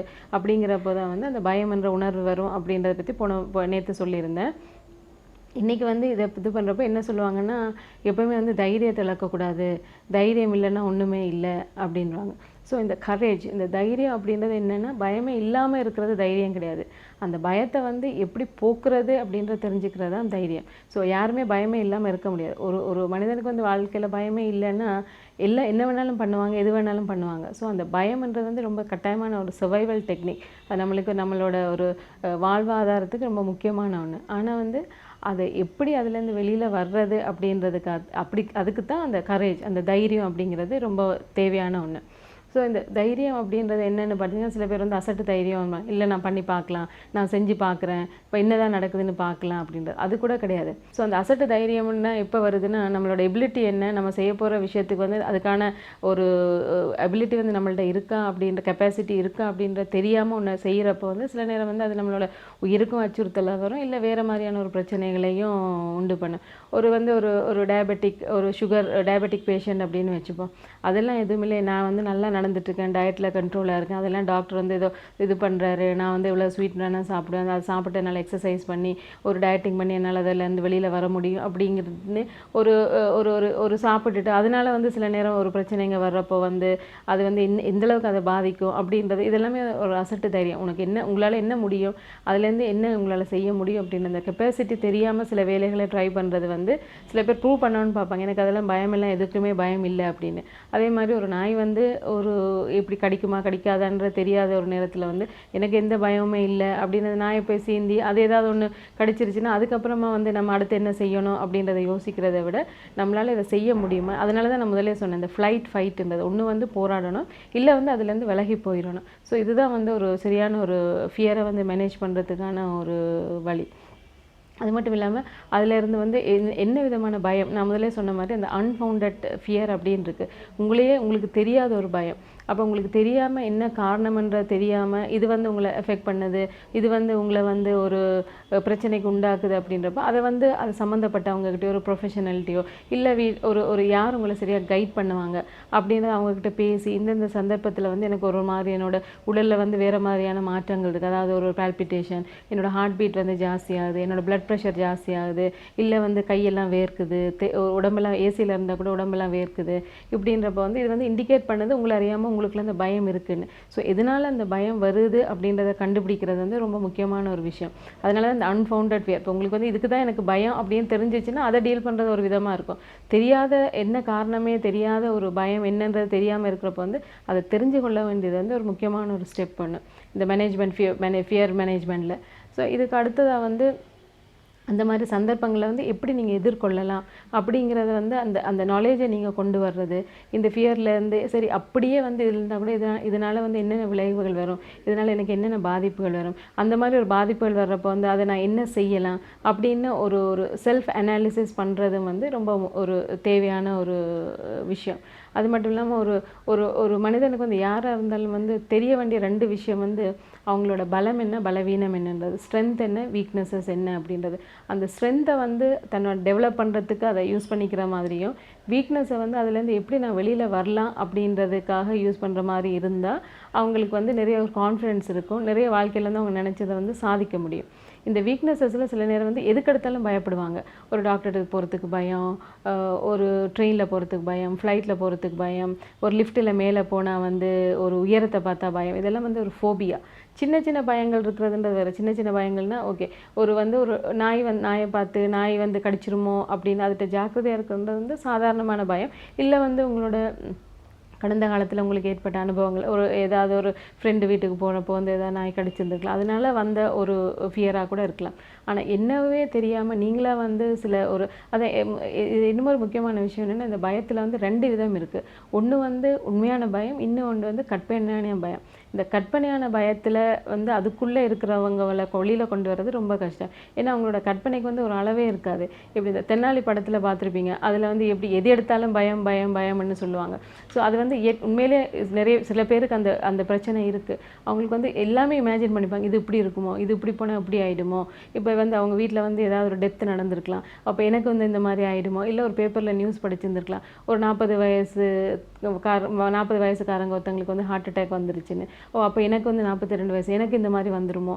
ஸோ இந்த பயமே சில பேரை ரொம்ப வந்து ஒரு வீக்கான பர்சனாக ஆக்கிடும். ஸோ அந்த பயத்திலேருந்து நீங்கள் வெளியில் வந்து இந்த பயத்தை வந்து எப்படி நம்ம யார்கிட்ட பேசி உங்களுக்கு நெருங்கினவங்க கிட்ட மனம் விட்டு பேசலாம், இதுக்கான அடுத்த வழிமுறை, இல்லாட்டி ஒரு ப்ரொஃபஷனல்கிட்ட வந்து ஒரு ஹெல்ப் கேட்கலாம், அதுக்கான ஸ்டெப்ஸை செஞ்சு இதுலேருந்து வெளியில் வர்றதுக்கு தான் பார்க்கணுமே இல்லையா. அந்த பயத்திலேயே வாழ ஆரம்பிச்சிட்டோன்னா எல்லாமே வந்து ரொம்ப சிக்கலாயிடும். அது மட்டும் இல்லாமல் நம்மளுக்கு வந்து ஒரு பாசிட்டிவ் தாட்ஸே இருக்காது, எல்லாமே ஒரு எதிர்மறையான எண்ணம், எல்லாமே இப்படி ஆகிடுமோ அப்படி ஆகிடுமோ, எப்போவுமே ஒரு பயம் இருந்துக்கிட்டே இருக்கும். ஸோ அதனால் இந்த ஃபியரை வந்து சரியான முறையில் மேனேஜ் பண்ணுறன்றது வந்து ரொம்ப ஒரு முக்கியமான விஷயம். இன்றைக்கி ஃபியர் மேனேஜ்மெண்ட்டை பற்றி பார்த்தோம். இது மாதிரி இன்னும் ஒரு இமோஷன்ஸை பற்றி அடுத்த செக்மெண்ட்டில் பார்க்கலாம்.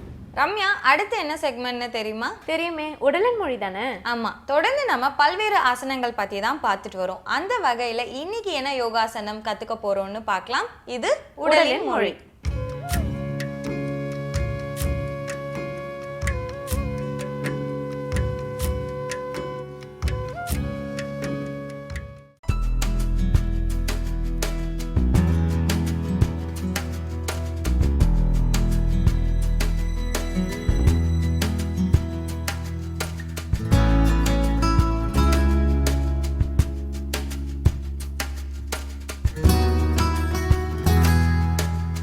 யோகக் கலையினை தொடர்ந்து செய்வதன் மூலம் உடல், மனம், ஆன்மா 3ம் புத்துணர்ச்சி பெறும்.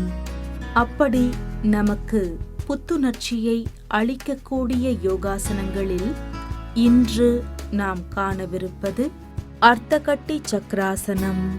அர்த்தகட்டி சக்கராசனம் செய்வதற்கான விதிமுறைகள்: 10 வயது முதல் 90 வயது வரை உள்ளவர்கள் இந்த ஆசனங்களை செய்யலாம். கழுத்து, கை, இடுப்பு ஆகியவை முடிந்தவரை கால்களுக்கு நேராக இருத்தல் நல்லது. அர்த்தகட்டி சக்கராசனம். அர்த்த என்றால் பாதி, கட்டி என்றால் இடுப்பு, சக்கரம் என்றால் சக்கரம்.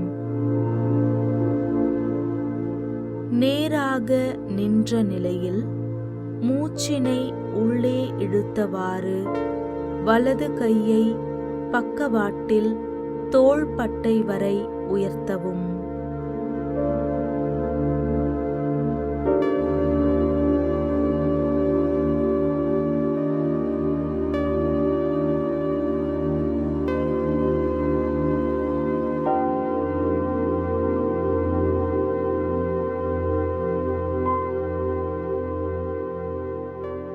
உள்ளங்கையை மேலே பார்த்தவாறு திருப்பவும். இப்பொழுது மீண்டும் மூச்சினை உள்ளே இழுத்தவாறு கைகளை உயர்த்தவும்.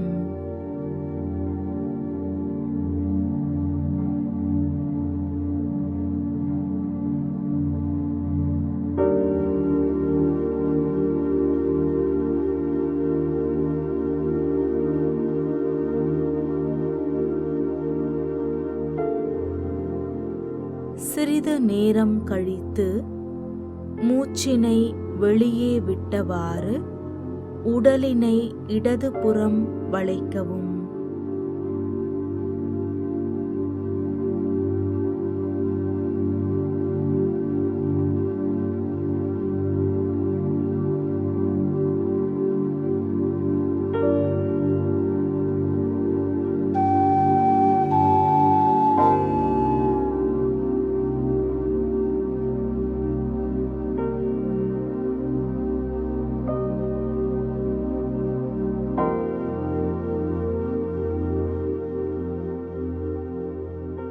மீண்டும் மூச்சினை உள்ளே இழுத்து நேராக நிமிர்ந்த நிலைக்கு வரவும். மூச்சினை சிறிது வெளியே விட்டு கைகளை மெதுவாக பக்கவாட்டில் இறக்கவும்.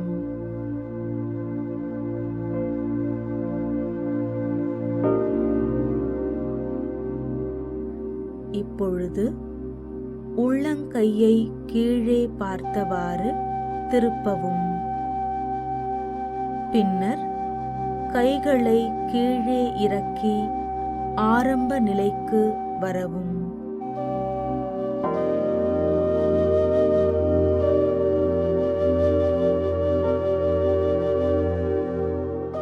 கண்களை மூடி ஓய்வு நிலைக்கு செல்ல வேண்டும்.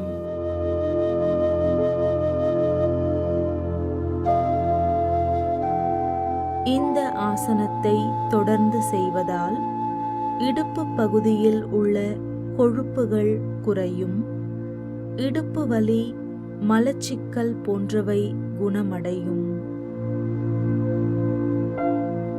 இப்போது இந்த ஆசனத்தின் மறுபாதியை பார்ப்போம். மூச்சினை உள்ளே இழுத்தவாறு இடது கையை பக்கவாட்டில் தோள்பட்டை வரை உயர்த்தவும்.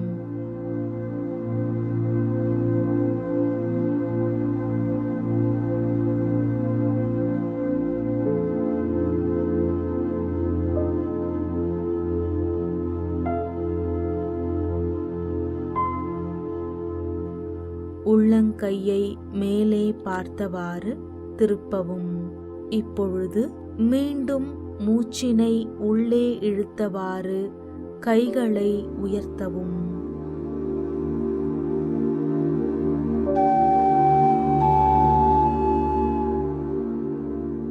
சிறிது நேரம் கழித்து மூச்சினை வெளியே விட்டவாறு உடலினை வலதுபுறம் திருப்பவும்.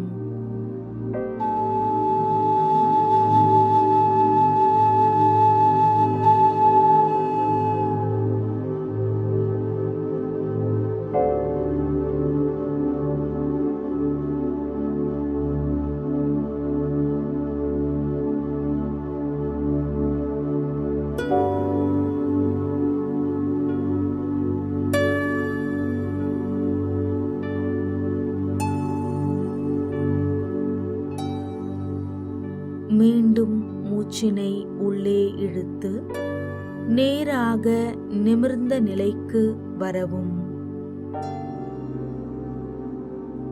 மூச்சினை சிறிது வெளியே விட்டு கைகளை மெதுவாக பக்கவாட்டில் இறக்கவும்.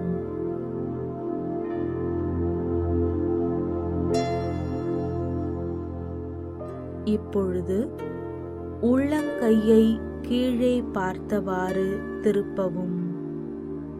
பின்னர் கைகளை கீழே இறக்கி ஆரம்ப நிலைக்கு வரவும்.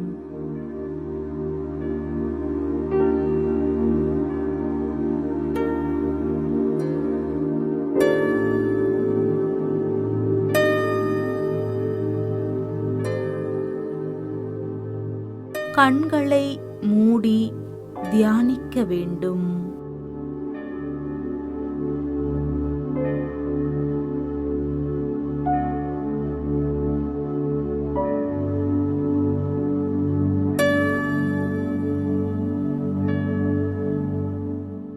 அர்த்தகட்டி சக்கராசனம் செய்யும் முறையை மீண்டும் பார்க்கலாம்.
அர்த்தகட்டி சக்கராசனம் செய்வதினால் ஏற்படும் நன்மைகள். இடுப்பு பகுதியில் உள்ள கொழுப்புகளை குறைக்கும். இடுப்பு வலி, மலச்சிக்கல் போன்ற பிரச்சனைகளில் இருந்து குணமடைய உதவும். ஒவ்வொரு நாளும் நம்ம நட்சத்திர விடியல் செக்மெண்ட்ல ஒவ்வொரு நட்சத்திரங்களோட வாழ்க்கையில நடந்த சுவாரஸ்யமான சம்பவங்களை பத்தி பார்த்துட்டு வரோம். அந்த வகையில இன்னைக்கு இந்த நட்சத்திரம் நம்ம கூட அவங்க வாழ்க்கையில நடந்த இன்ட்ரெஸ்டிங்கான விஷயத்த ஷேர் பண்றாங்கன்னு பார்க்கலாம். இது நட்சத்திர விடியல்.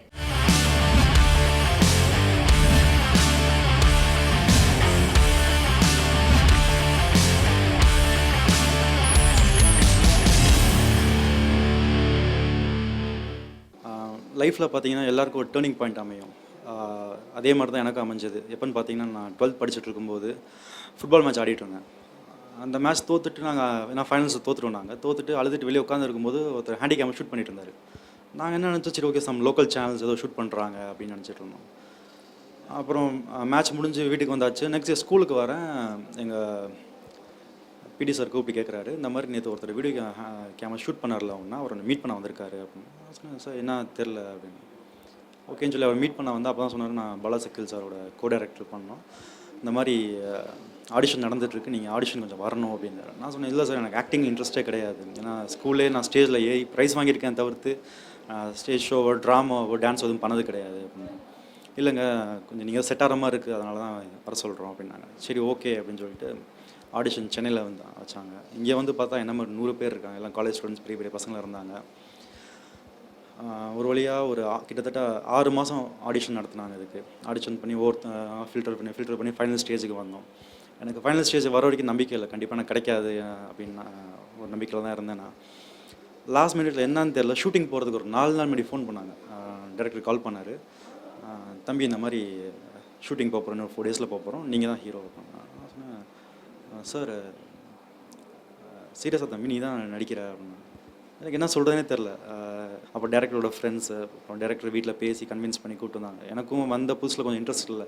பட் நான் இங்கே வந்ததுக்கப்புறம் ஒரு ஷூட்டிங் ஒரு 10 டேஸ் போனதுக்கப்புறம் தான் இந்த லைஃப் பார்த்திங்கன்னா ஒரு ரொம்ப சேலஞ்சிங்கான லைஃப் எனக்கு தெரிஞ்சது.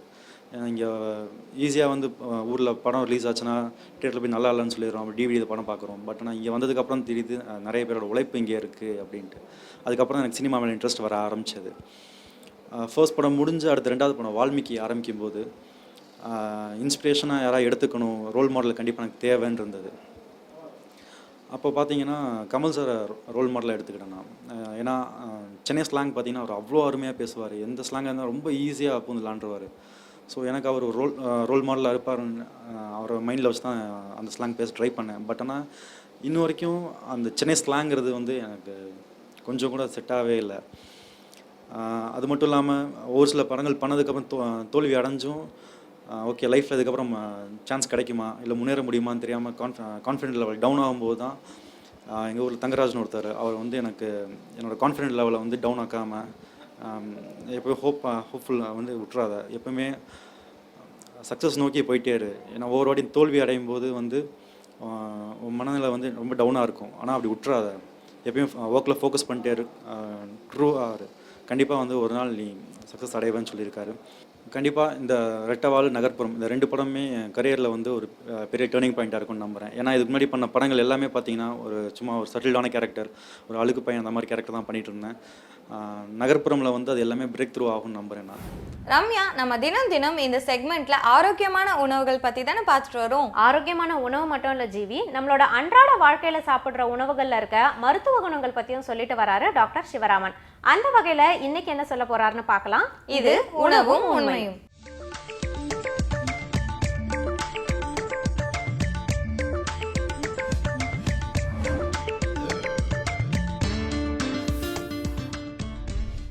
வணக்கம்.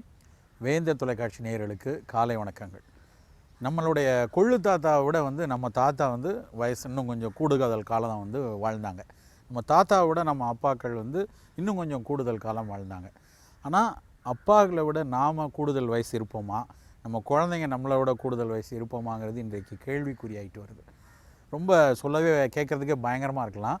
ஆனால் அதுதான் நிதர்சனமான உண்மையோ அப்படிங்கிற அளவுக்கு மருத்துவ புள்ளி விவரங்கள் சொல்லிட்டு வருது. ஏன்னா இன்றைக்கு பெருகி வரக்கூடிய நான் கம்யூனிகபிள் டிசீஸ் சொல்லக்கூடிய வாழ்வியல் நோய்கள், தொற்றாத வாழ்வியல் நோய்கள் வந்து இந்த சக்கரை வியாதி, இரத்த கொதிப்பு, புற்றுநோயெல்லாம் கூடிக்கிட்டே வருது அப்படிங்கிற விவரங்கள் தான் நமக்கு வந்து ஒரு 80 வயது 90 வயது ஆரோக்கியமாக இருப்போமா அப்படிங்கிற சந்தேகத்தை வந்து நம்மளே எழுப்புறது. அதை வந்து நம்ம கட்டுப்படுத்தணும், வராமல் தடுக்கணும்னா உணவும் சுற்றுச்சூழலும் நன்றாக இருந்தால் மட்டும்தான் முடியும். எந்த மாத்திரை மருந்துகள் மட்டுமே அதை குணப்படுத்திட முடியாது. உணவு நல்லா இருக்கணும், நம்ம சுற்றுச்சூழல் நல்லா இருக்கணும். அந்த வகையில் நம்மளை வந்து நம்ம வாழ்வியலை நம்ம ரொம்ப கஷ்டப்படுத்தக்கூடிய ஒரு நோய் வந்து மூட்டு வலிகள். நம்ம நல்லா வயோதிகம் வரும்பொழுது வாழ்க்கையில் வந்து மற்ற எல்லா பொறுப்புகளையும் சிறம்பட நடத்திட்டோம், இனிமேல் வந்து கொஞ்சம் நல்லா ரிலாக்ஸ்டாக இருக்கலாம், ஓய்வாக இருக்கலாங்கிற சமயத்தில் இந்த மூட்டு வலியினால் அவதிப்படுறவங்க நிறைய பேர். இந்த மூட்டு வலியை எப்படி நாம் உணவை வைத்து எதிர்கொள்ளலாம், எப்படி உணவின் மீது வச்சு உணவில் அக்கறையாக இருந்து இந்த வலியினுடைய தீவிரத்தை குறைக்கலாம், மருத்துவத்துக்கு துணையாக இருக்கலாங்கிறத பற்றி இந்த நிகழ்ச்சியில் நம்ம விரிவாக பார்க்கலாம்.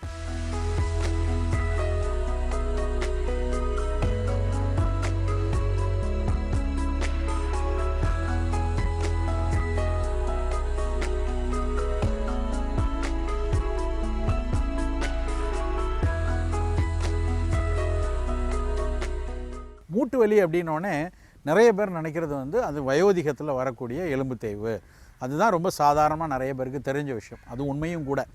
அந்த காலத்தில் மூட்டு வலி அப்படின்னா 65-70 வயதுக்கு மேலே அதிக உடல் உழைப்பு இருந்து, அப்புறம் கொஞ்சம் உடல் எடை கூடுறதுனாலையோ, இல்லை உணவில் சரியாக கால்சியம் எடுக்காததுனாலையோ, இல்லை வாதத்தன்மை உடலில் ஏறுற மாதிரி நிறைய உணவுகள் எடுக்கிறதுனாலையோ 65-70 வயதுகளில் தான் பெரும்பாலும் மூட்டு வலிங்கிறது பேசப்பட்டுச்சு. ஆனால் இன்றைய நிலைமை அப்படி இல்லை. இன்றைக்கு 30 வயது 32 வயதுலேயே நிறைய பெண்களுக்கு, குறிப்பாக பெண்களுக்கு மூட்டு வலி இருக்குது, இடுப்பு வலி இருக்கிறது.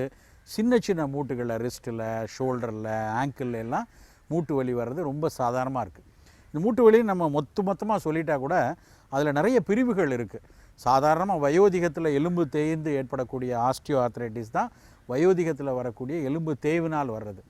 இது தவிர உடம்பில் இரத்தத்தில் வந்து ஆட்டோ இம்யூன் டிசீஸ்ன்னு சொல்லக்கூடிய நோய் எதிர்ப்பாற்றலில் நடக்கிற ஒரு சீர்கேடுகள்னால் வரக்கூடிய ரொமட்டாய்டு ஆர்த்ரைட்டிஸ்னு ஒரு தீவிர மூட்டு வலி இருக்கிறது. குறிப்பாக நிறைய பெண்களுக்கு வரும். 3 நபர்கள் இருக்காங்கன்னா 2 பேர் அதில் பெண்களாக தான் இருப்பாங்க. 17-18 வயதுகளில் லேசாக வலி ஆரம்பித்து 30 வயது 35 வயதில் ரொம்ப அவதியை உண்டாக்கக்கூடிய அந்த ரொமட்டாய்டு ஆர்த்ரைட்டிஸ் வந்து எலும்பு தேய்றதுனால வர்றதில் நம்மளுடைய ஜாயிண்ட்டில் வந்து கனெக்டிவ் டிஷ்யூன்னு இருக்கும். அந்த கனெக்டிவ் டிஷ்யூவை தாக்கக்கூடிய இரத்த அணுக்கள் வந்து இயல்பாகவே ஏற்பட்டிருக்கிறதுனால வரக்கூடியது அந்த ரொமட்டாய்டு ஆர்த்ரைட்டிஸ் அப்படிங்கிறது. இது மாதிரி மூட்டு வலிகள் பல்வேறு காரணங்கள்னால வருது. அதை பொறுத்து நம்ம அதுக்கான சிகிச்சையும் சரி உணவும் சரி வேறுபட்டு இருக்கும். ஸோ நமக்கு வந்திருக்கிற மூட்டு வலி என்ன மூட்டு வலி? நமக்கு 65 வயசாகுது, முட்டு லேசாக வளைய ஆரம்பிக்குது, ரொம்ப மூட்டு பகுதியில் வீக்கம் இருக்கிறது, கடக்குன்னு சத்தம் கேட்குது, நடக்கும்போது ஒரு சிரமம் இருக்குது, தரையில் மடக்கி உட்கார முடியல, எழுந்துக்க முடியல, உட்காந்தா யாராவது துணை கொண்டு தான் எழுந்துக்க முடியுது, இல்லை தரையில் உட்காரவே முடியல, இல்லை குத்த வைத்து உட்கார முடியல, இப்படி பல பிரச்சனைகள் வர்றது இயல்பாக வரக்கூடிய வயோதிகத்தில் வரக்கூடிய மூட்டு வலி. இந்த மாதிரி வர்றதுக்கு முக்கியமான காரணம் என்ன அப்படின்னு சொல்கிறாங்கன்னா, உணவில் அதிகமாக புளிப்பு உணவுகளை எடுக்கிறவங்களுக்கு தான் வயோதிகத்தில் இந்த மாதிரி வருது, மூட்டு வலி வருதுங்கிறாங்க.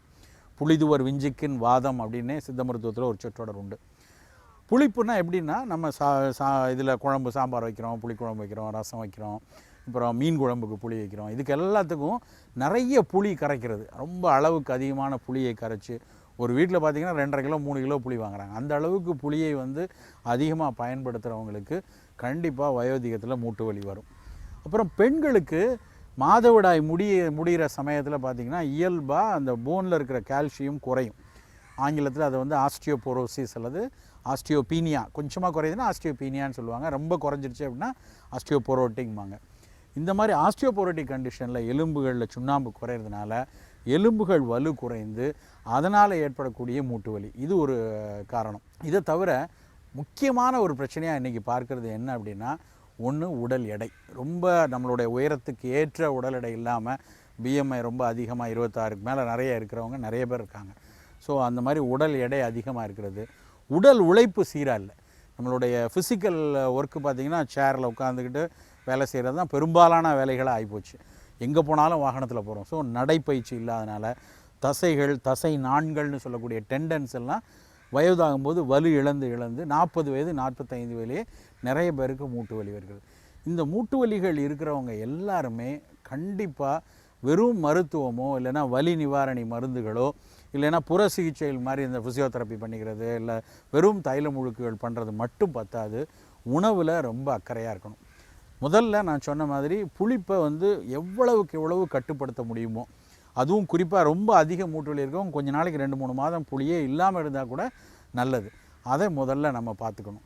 அடுத்து தரைக்கு அடியில் விளையக்கூடிய உணவுகள், கிழங்குகள், உருளைக்கிழங்காக இருக்கட்டும், கேரட்டாக இருக்கட்டும், பீட்ரூட்டாக இருக்கட்டும், சேனைக்கிழங்கோ சேப்பங்கிழங்கோ எல்லா கிழங்குகளுமே சீரணத்துக்கு கொஞ்சம் தாமதப்படுத்தக்கூடிய தன்மை. இதில் பிடிகரணையும் கொஞ்சம் கேரட்டும் எடுத்துக்கொள்ளலாம். அதை தவிர தரைக்கடியில் விளையிற வெங்காயம் முள்ளங்கிலாம் சேர்த்துக்கலாம். மற்ற சேப்பங்கிழங்கு உருளைக்கிழங்கெல்லாம் முடிஞ்ச வரைக்கும் இந்த வாதத்தன்மை உள்ள மூட்டு வலி இருக்கிறவங்க முழுமையாக தவிர்த்தணும்.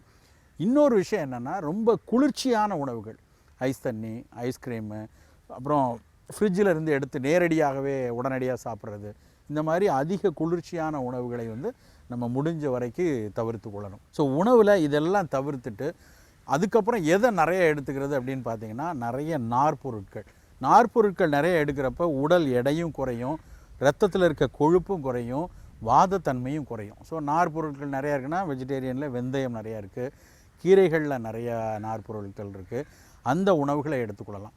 அதுலேயும் குறிப்பாக கீரையில் பார்த்திங்கன்னா முடக்கருத்தான் கீரைன்னே ஒரு கீரை இருக்குது. அதுக்கு பேரே பார்த்திங்கன்னா முடக்கு அறுத்தான். முடக்குன்னா நம்ம உடலை வந்து முடக்கி வைக்கக்கூடிய மூட்டு வலிகளை வந்து அறுக்கக்கூடிய தன்மை உடையதுனால தான் அதுக்கு பேர் முடக்கருத்தான்ங்கிறது. அந்த முடக்கருத்தான் கீரையை வந்து நம்ம அடை மாதிரி செஞ்சு சாப்பிட்லாம், தோசையில் வந்து சின்ன சின்ன துண்டுகளாக போட்டு அதை தோசை வார்த்து சாப்பிடலாம். இந்த மாதிரி முடக்கருத்தான் கீரை வந்து நமக்கு வந்து மூட்டு வலியை போக்குறதுக்கு ரொம்ப ரொம்ப பயனுள்ள ஒரு கீரை. அது மாதிரி சக்கரவர்த்தி கீரைன்னு ஒன்று சொல்லுவாங்க. நல்ல பெரிய இலையாக இருக்கும், லட்சக்கொட்டை கீரைன்னு சொல்லுவாங்க இன்னொரு அது பேர்.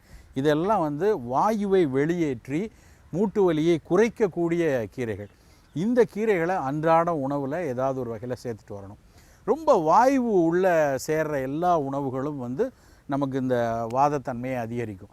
அதனால் ரொம்ப கடலைப்பருப்பு, இந்த அடை சாப்பிட்றது, மசால் வடை, அப்புறம் கடலை மாவில் செய்கிற அந்த பஜ்ஜி சொஜ்ஜி, இந்த மாதிரி விஷயங்களை மூட்டு வலி இருக்கிறவங்க ரொம்ப குறைச்சிக்கணும். அப்புறம் ரொம்ப வாய்வு உண்டாக்குற மாதிரி வாழைக்காய், கொண்டக்கடலை, மொச்சப்பயிறு, பட்டாணி, இந்த மாதிரி உணவுகள் நிறைய எடுக்கக்கூடாது.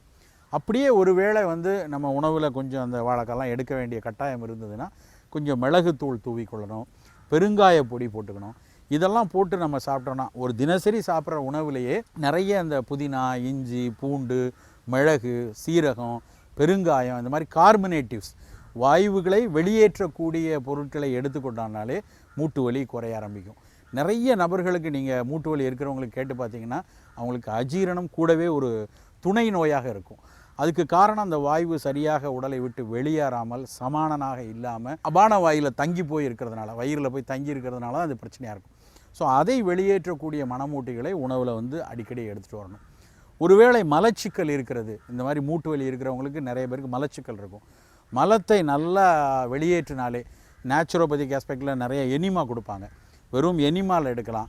சித்த மருத்துவர்கள் வந்து உணவை நம்ம மலத்தை இழக்க வைப்பதற்கும் ஒரு முறை பேதிக்கு கொடுப்பதற்கும் மருந்து கொடுப்பாங்க. அந்த மாதிரி பேதிக்கு எடுத்துக்கொண்டு மலத்தை இழக்கக்கூடிய நல்ல காஞ்ச திராட்சை, கடுக்காய் பொடி, நிலவாரை பொடி, இந்த மாதிரி கீரைகளை நம்ம எடுத்துக்கிட்டோம்னா மலம் இழகி நல்ல வயிறில் வந்து மலச்சிக்கல் இல்லாமல் பார்த்துக்கொள்ளும். அதை எடுத்துக்கிட்டு அப்புறம் அந்த வாய்வு தங்காத இந்த கார்பனேட்டிவ்ஸையும் எடுத்துக்கிட்டாலே இந்த வலியினுடைய தீவிரம் குறையும்.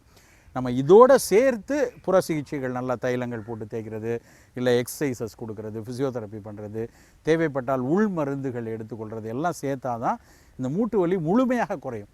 நிறைய பேர்கிட்ட கேட்டு பாருங்கள், மூட்டு வலிக்கு மருந்து எடுக்கிறப்ப கொஞ்சம் குறையுதுங்க, அதுக்கப்புறம் திரும்ப வருது, சித்தா சாப்பிட்டா முழுசாக சரியாயிடும்னாங்க, ஆயுர்வேதம் சாப்பிட்டா சரியாயிடும்னாங்க, முழுசாக சரியாகலை. அப்படின்னா காரணம் என்னென்னா அவர்களுடைய மருந்துகளில் குறையில்லை, அவங்க வாழ்வியலில் உள்ள பிரச்சனை.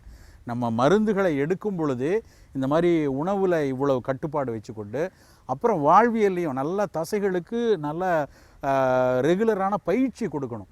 நம்ம எலும்பு தான் தேய்தையுடைய தசை அப்படியே தான் இருக்குது. அப்போ தசைகளை வலுப்படுத்துறதுக்குரிய பயிற்சிகளை நம்ம சொல்லணும். நல்ல பிராணாயாம பயிற்சி, நல்ல யோகாசன பயிற்சிகள், ஆசன பயிற்சிகளில் பவனமுக்தாசனம் அப்படின்னே ஒரு ஆசனம் உண்டு. பவனமுக்தாசனம்னா எல்லா பொருத்துக்களையும் வலுப்படுத்தக்கூடிய ஆசனம் அது. அந்த ஆசனத்தை நம்ம ரெகுலராக பண்ணிட்டு வரலாம்.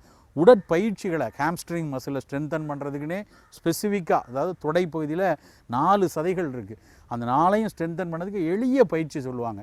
மூட்டை வைத்து கீழே இருக்கக்கூடிய ஒரு தலைவானை அழுத்த சொல்லுவாங்க. அந்த பயிற்சியை செஞ்சுக்கணும். அந்த பயிற்சி செய்துக்கிட்டு நல்ல பிராணாயாம பயிற்சி செஞ்சு உணவில் நம்ம சொல்கிற மாதிரி இந்த புளிப்பு இல்லாமல், கிழங்கு வாயு பொருட்கள் இல்லாமல் இருந்து, குளிர்ச்சியான உணவுகள் இல்லாமல் இருந்து, நிறைய கீரைகளை எளிதாக சீரணிக்கக்கூடிய உணவுகளை எடுத்துக்கிட்டாலே இந்த மூட்டு வலியை நல்லா கட்டுப்படுத்தலாம். ஒருவேளை ரொமட்டாய்டு ஆர்த்ரைட்டிஸாக இருக்குது, நம்ம வந்து ஆட்டோஇம்யூன் டிசீஸ், இல்லைன்னா வேறு வைரஸ்லேயோ பாக்டீரியாவில் வந்த ஒரு இன்ஃபெக்டிவ் ஆர்த்ரைட்டிஸாக இருக்குது அப்படின்னா அதற்குரிய சிகிச்சை எடுத்துக்கொள்வது ரொம்ப ரொம்ப முக்கியமான விஷயம். வெறும் உணவுகள் மட்டும் பத்தாது, மருத்துவ சிகிச்சை தேவைப்படும். ஆனால் பெரும்பாலான நிலைமைகளில் எந்த வகை மூட்டு நோயாக இருந்தாலும் நம்ம வந்து இந்த உணவு கட்டுப்பாடு, இந்த உணவு திட்டம் வந்து ரொம்ப ரொம்ப முக்கியமான ஒரு விஷயம். அதை நம்ம தவிர்த்துட்டோம் அப்படின்னா நாளாக அது வந்து எலும்பு தேய ஆரம்பித்து நடக்கவே முடியாமல் போகலாம். லெக் அப்படிம்பாங்க, கால்கள் வந்து வளைஞ்சிருக்கும். நீங்கள் சில நபர்களை பார்த்தீங்கன்னா வயதாகும் போது கால் மாதிரி வில் மாதிரி வளையிறத பார்த்துக்கலாம். அந்த மாதிரி ஏற்படலாம். ஒரு படி ஏற முடியாத சூழ்நிலை வரலாம். நம்ம வயோதிகத்தில் நல்லா 4 இடம் போகணும், ஊர்களுக்கு போகணும், கோயில்களுக்கு போகணும்னு நினைக்கிறவங்களுக்கு இந்த மூட்டு வலியை 40 வயது 45 வயதில் கட்டுப்படுத்த தவறிட்டோம் அப்படின்னா அது ஒரு பெரிய தொல்லைகரமான விஷயமாயிடும். நம்ம இன்னொருத்தருக்கு ஒரு டிபெண்ட்டாக இருப்போம். தூக்கி விடுறதுக்கு ஒரு ஆள், நடத்தி கூட்டு போகிறதுக்கு ஒரு ஆள், தடுமாறிடுமோன்னு ஒரு பயம், இது எல்லாமே ஏற்பட்டுரும். இத்தனை விஷயங்களையும் உணவில் நாம் கொஞ்சம் அக்கறையோடு ஆரம்பத்திலே இருந்து உடல் எடை கூடிடக்கூடாது, இந்த மாதிரி மூட்டு வலி வர்ற வாய்ப்பு இருக்குது, இதற்கான உணவு கட்டமைப்பை எடுத்துக்கொள்ளணும்னு நம்ம இருந்தோம்னா மூட்டு வலியை தடுக்கலாம். ஒருவேளை இளம் வயதிலே அது வந்துருச்சுன்னா கூட அதை முழுமையாக குணப்படுத்துவதற்கு மருத்துவத்தோடு துணை நிற்பதற்கும் இந்த உணவு வந்து பயனுள்ளதாக இருக்கும். அதனால் இன்றையிலிருந்தே உங்களுக்கு வந்து மூட்டில் ஏதாவது சிக்கல் இருக்க மாதிரி தெரிஞ்சதுன்னா சரியான உணவு திட்டத்தை தேர்ந்தெடுத்து எடுத்திங்கன்னா வயோதிகத்தில் உங்களுடைய வாழ்வு இனிமையாக இருக்கும். ஒவ்வொரு வாரமும் இந்த செக்மெண்ட்ல திரையில மின்னிட்டு இருக்க நட்சத்திரங்கள் அவங்களுக்கு தெரிஞ்ச பியூட்டி டிப்ஸை நம்ம கூட ஷேர் பண்ணிட்டு இருக்காங்க. அந்த வகையில இன்னைக்கு நடிகை சாந்தினி எந்த பியூட்டி டிப்ஸ் நம்ம கூட ஷேர் பண்ண போறாங்கன்னு பார்க்கலாம். இது அழகின் அழகேல கண்ணாடி.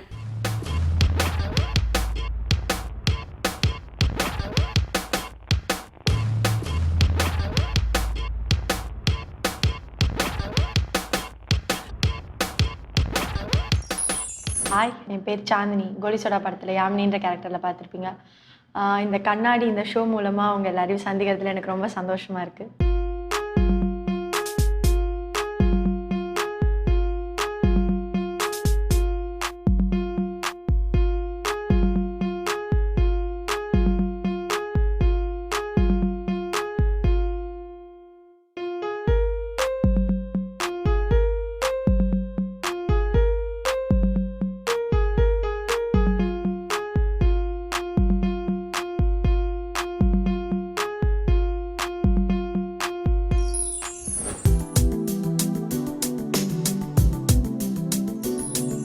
பியூட்டி ஆக்சுவலாக வந்து என்னை பொறுத்த வரைக்கும் உள்ளதாக இருக்குன்னு சொல்லுவேன். ஏன்னா நம்ம என்ன தான் வந்து சேடாக இருந்து நம்ம எவ்வளோ மேக்கப் போட்டாலும் வந்து ட்ரெஸ் இல்லை காஸ்டியூம்ஸ் மேக்கப் என்ன போட்டாலும் நம்ம சேடாக இருந்தோம்னா அது அவ்வளோ ஒன்றும் நல்லா தெரியாது. அதுவே நம்ம ஸ்மைலிங்கோட உள்ள ஹாப்பியாக இருந்தோம்னா நம்ம ரொம்ப அழகாகவும் தெரியும். ஸோ பியூட்டின்றது உள்ளதாக இருக்குது என்னை பொறுத்த வரைக்கும்.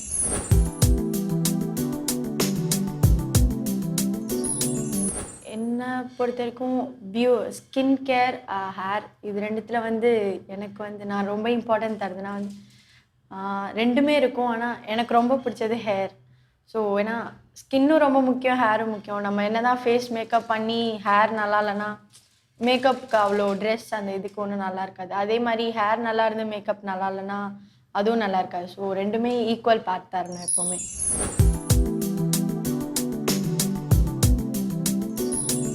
பியூட்டி டிப்ஸ் அப்படின்னா வந்து ஆக்சுவலாக நான் ரொம்ப யூஸ் பண்ண மாட்டேன். ஸ்கூலிங் பண்ணுறதுனால அவ்வளோ பியூட்டி டிப்ஸ்லாம் யூஸ் பண்ண மாட்டேன். ஆனால் இந்த ஸ்கின் க்ளோ அப்படியே இருக்கணும் அப்படின்றதுனால வந்து பச்சை பாலில் ஃபேஸ் வாஷ் பண்ணுவேன்.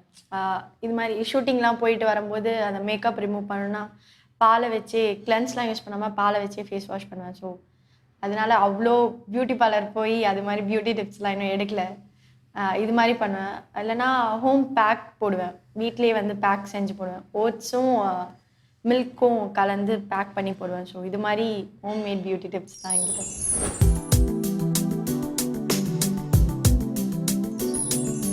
ஃபிட்னஸ் டிப்ஸ் அப்படின்றது எனக்கு அவ்வளோ சொல்ல தெரியாது. ஏன்னா இது வரைக்கும் சினி இண்டஸ்ட்ரிக்குள்ளே வராத வரைக்கும் நான் ஃபிட்னஸ் அப்படின்றது ஒன்றும் அவ்வளோ இம்பார்ட்டண்ட் இல்லை. அது மாதிரி தான் நான் தாட்டில் இருந்தது.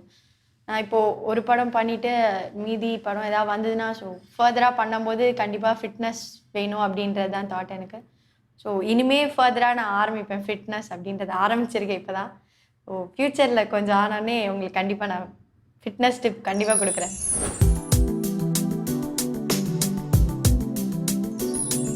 என்னோடய டயட் பிளான் வந்து இப்போ தான் ஸ்டார்ட் பண்ணியிருக்கேன். ஏன்னா இதுக்கு முன்னாடி இருக்கும்போது டயட் அப்படின்லாம் எதுவுமே கிடையாது. ஸோ இதுக்கப்புறம் வந்தோடனே ஃபிட்னஸ் ரொம்ப முக்கியம் அப்படின்றதுனால இப்போது ஃபிட்னஸும் இது பண்ண ஆரம்பிச்சோடனே டயட்டுன்றது ரொம்ப முக்கியம். என்ன தான் நம்ம எக்ஸசைஸ் என்ன பண்ணாலும் டயட்டுன்ற ஒரு விஷயம் இருந்தால் தான் சீக்கிரமாக வந்து லூஸ் ஆகும் வெயிட்டை. ஸோ அதனால நான் பண்ணுறது ஃபுல்லாக ஒயிட் ஐட்டம்ஸ் எதுவுமே எடுத்து கிடையவே கிடையாது. மில்க், ரைஸ், கர்ட் அது மாதிரி ஐட்டம்ஸ்லாம் எதுவுமே கிடையாது.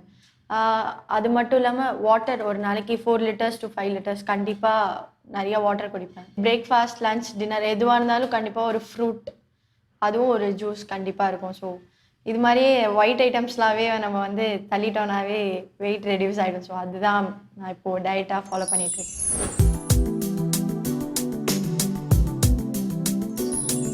ட்ரெஸ்ஸிங் சென்ஸ்ன்றது எல்லாருக்குமே ரொம்ப முக்கியமானது. ஏன்னா யார் நம்ம எப்படி பார்த்தாலும் ஃபஸ்ட்டு நம்ம அவங்களோட அவுட்லுக், ட்ரெஸ்ஸிங் சென்ஸ் தான் பார்ப்போம்.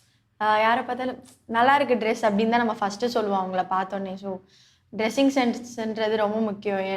என்னை பொறுத்த வரைக்கும் அது ரொம்ப முக்கியம். ஏன்னா நம்ம எப்படி நம்ம ட்ரெஸ் போடுறோம் அப்படின்றது தான் வந்து எல்லாருக்குமே ஃபஸ்ட்டு தாட்டாக இருக்கும். இப்போது நமக்கு சூட் ஆகாத ட்ரெஸ் போட்டோன்னா வந்து எல்லோரும் ஒரு மாதிரியாக பார்ப்பாங்க. இதுவே வந்து நம்மளோட கம்ஃபர்ட், நமக்கு எது சூட் ஆகுமோ அதை பார்த்து நம்ம போட்டோனாலே வந்து எல்லாருக்கும் பிடிக்கும். ஸோ என்னோட கம்ஃபர்ட் வந்து இது மாதிரி ட்ரெஸ்ஸில் தான் இருக்கும். ஸோ ரொம்ப ஒன்றும் ஆக்வர்டான ட்ரெஸ்லாம் எனக்கு போடலாம் பிடிக்காது. ஸோ எல்லாருமே வந்து அவங்கவுங்களுக்கு எது சூட் ஆகுமோ அது மாதிரி ட்ரெஸ் தான் போடணும். எல்லாருமே எல்லாருக்குமே தெரிஞ்ச ப்ராப்ளம் தான். ஆள் பாதி ஆடை பாதி. எல்லாருக்குமே வந்து 50-50 தான். ஆள் பார்க்க எப்படி இருக்காங்க, ட்ரெஸ்ஸிங் சென்ஸ் இருக்கா அப்படின்றத நம்ம எல்லாருமே ஃபஸ்ட்டு பார்ப்போம். ஸோ அது ரொம்ப முக்கியம், எல்லாருக்கும் ட்ரெஸ்ஸிங் சென்ஸ்ன்றது.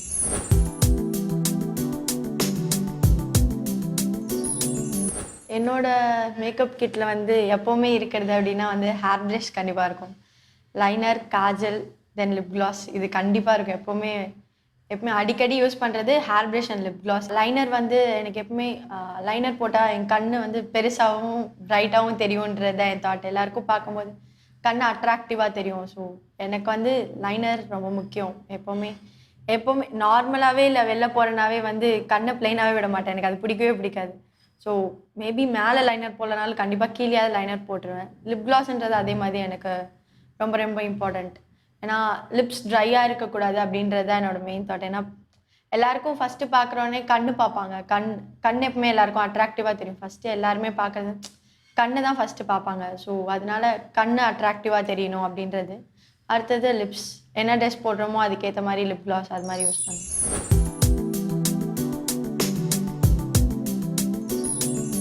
என்னோட பியூட்டி ரோல் மாடல் எனக்கு ரொம்ப பிடிச்சவங்கன்னு பார்த்தீங்கன்னா ஜோதிகா மேம் தான். ஏன்னா அவங்க ஸ்கின் எனக்கு ரொம்ப பிடிக்கும். ஸ்கின் அண்ட் சீக்ஸ் அந்த சப்பினஸ் ரொம்ப பிடிக்கும். அவங்க கண்ணு பிரைட்டாக இருக்கும். எனக்கு அந்த கண்ணு போல்டாக இருக்கிறது எனக்கு ரொம்ப ரொம்ப பிடிக்கும். ஸோ அவங்க தான் என்னோட பியூட்டி ரோல் மாடல்னே சொன்னாங்க. அவங்கள பார்த்து தான் நான் காஜல் அதெல்லாம் வந்து நிறைய யூஸ் பண்ணவே ஆரம்பித்தேன். ஸோ ரொம்ப பிடிக்கும்.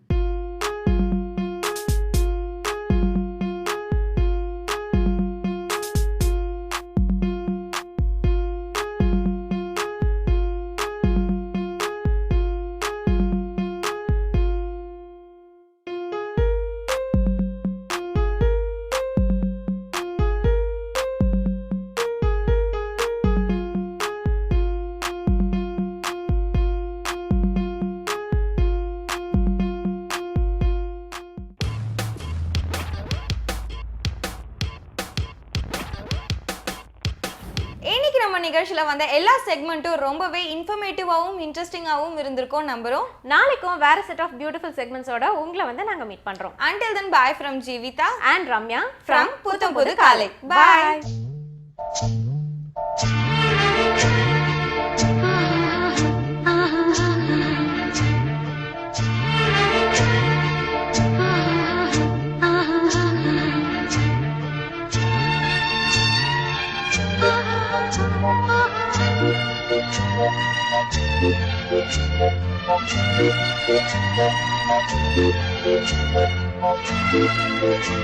Thank you.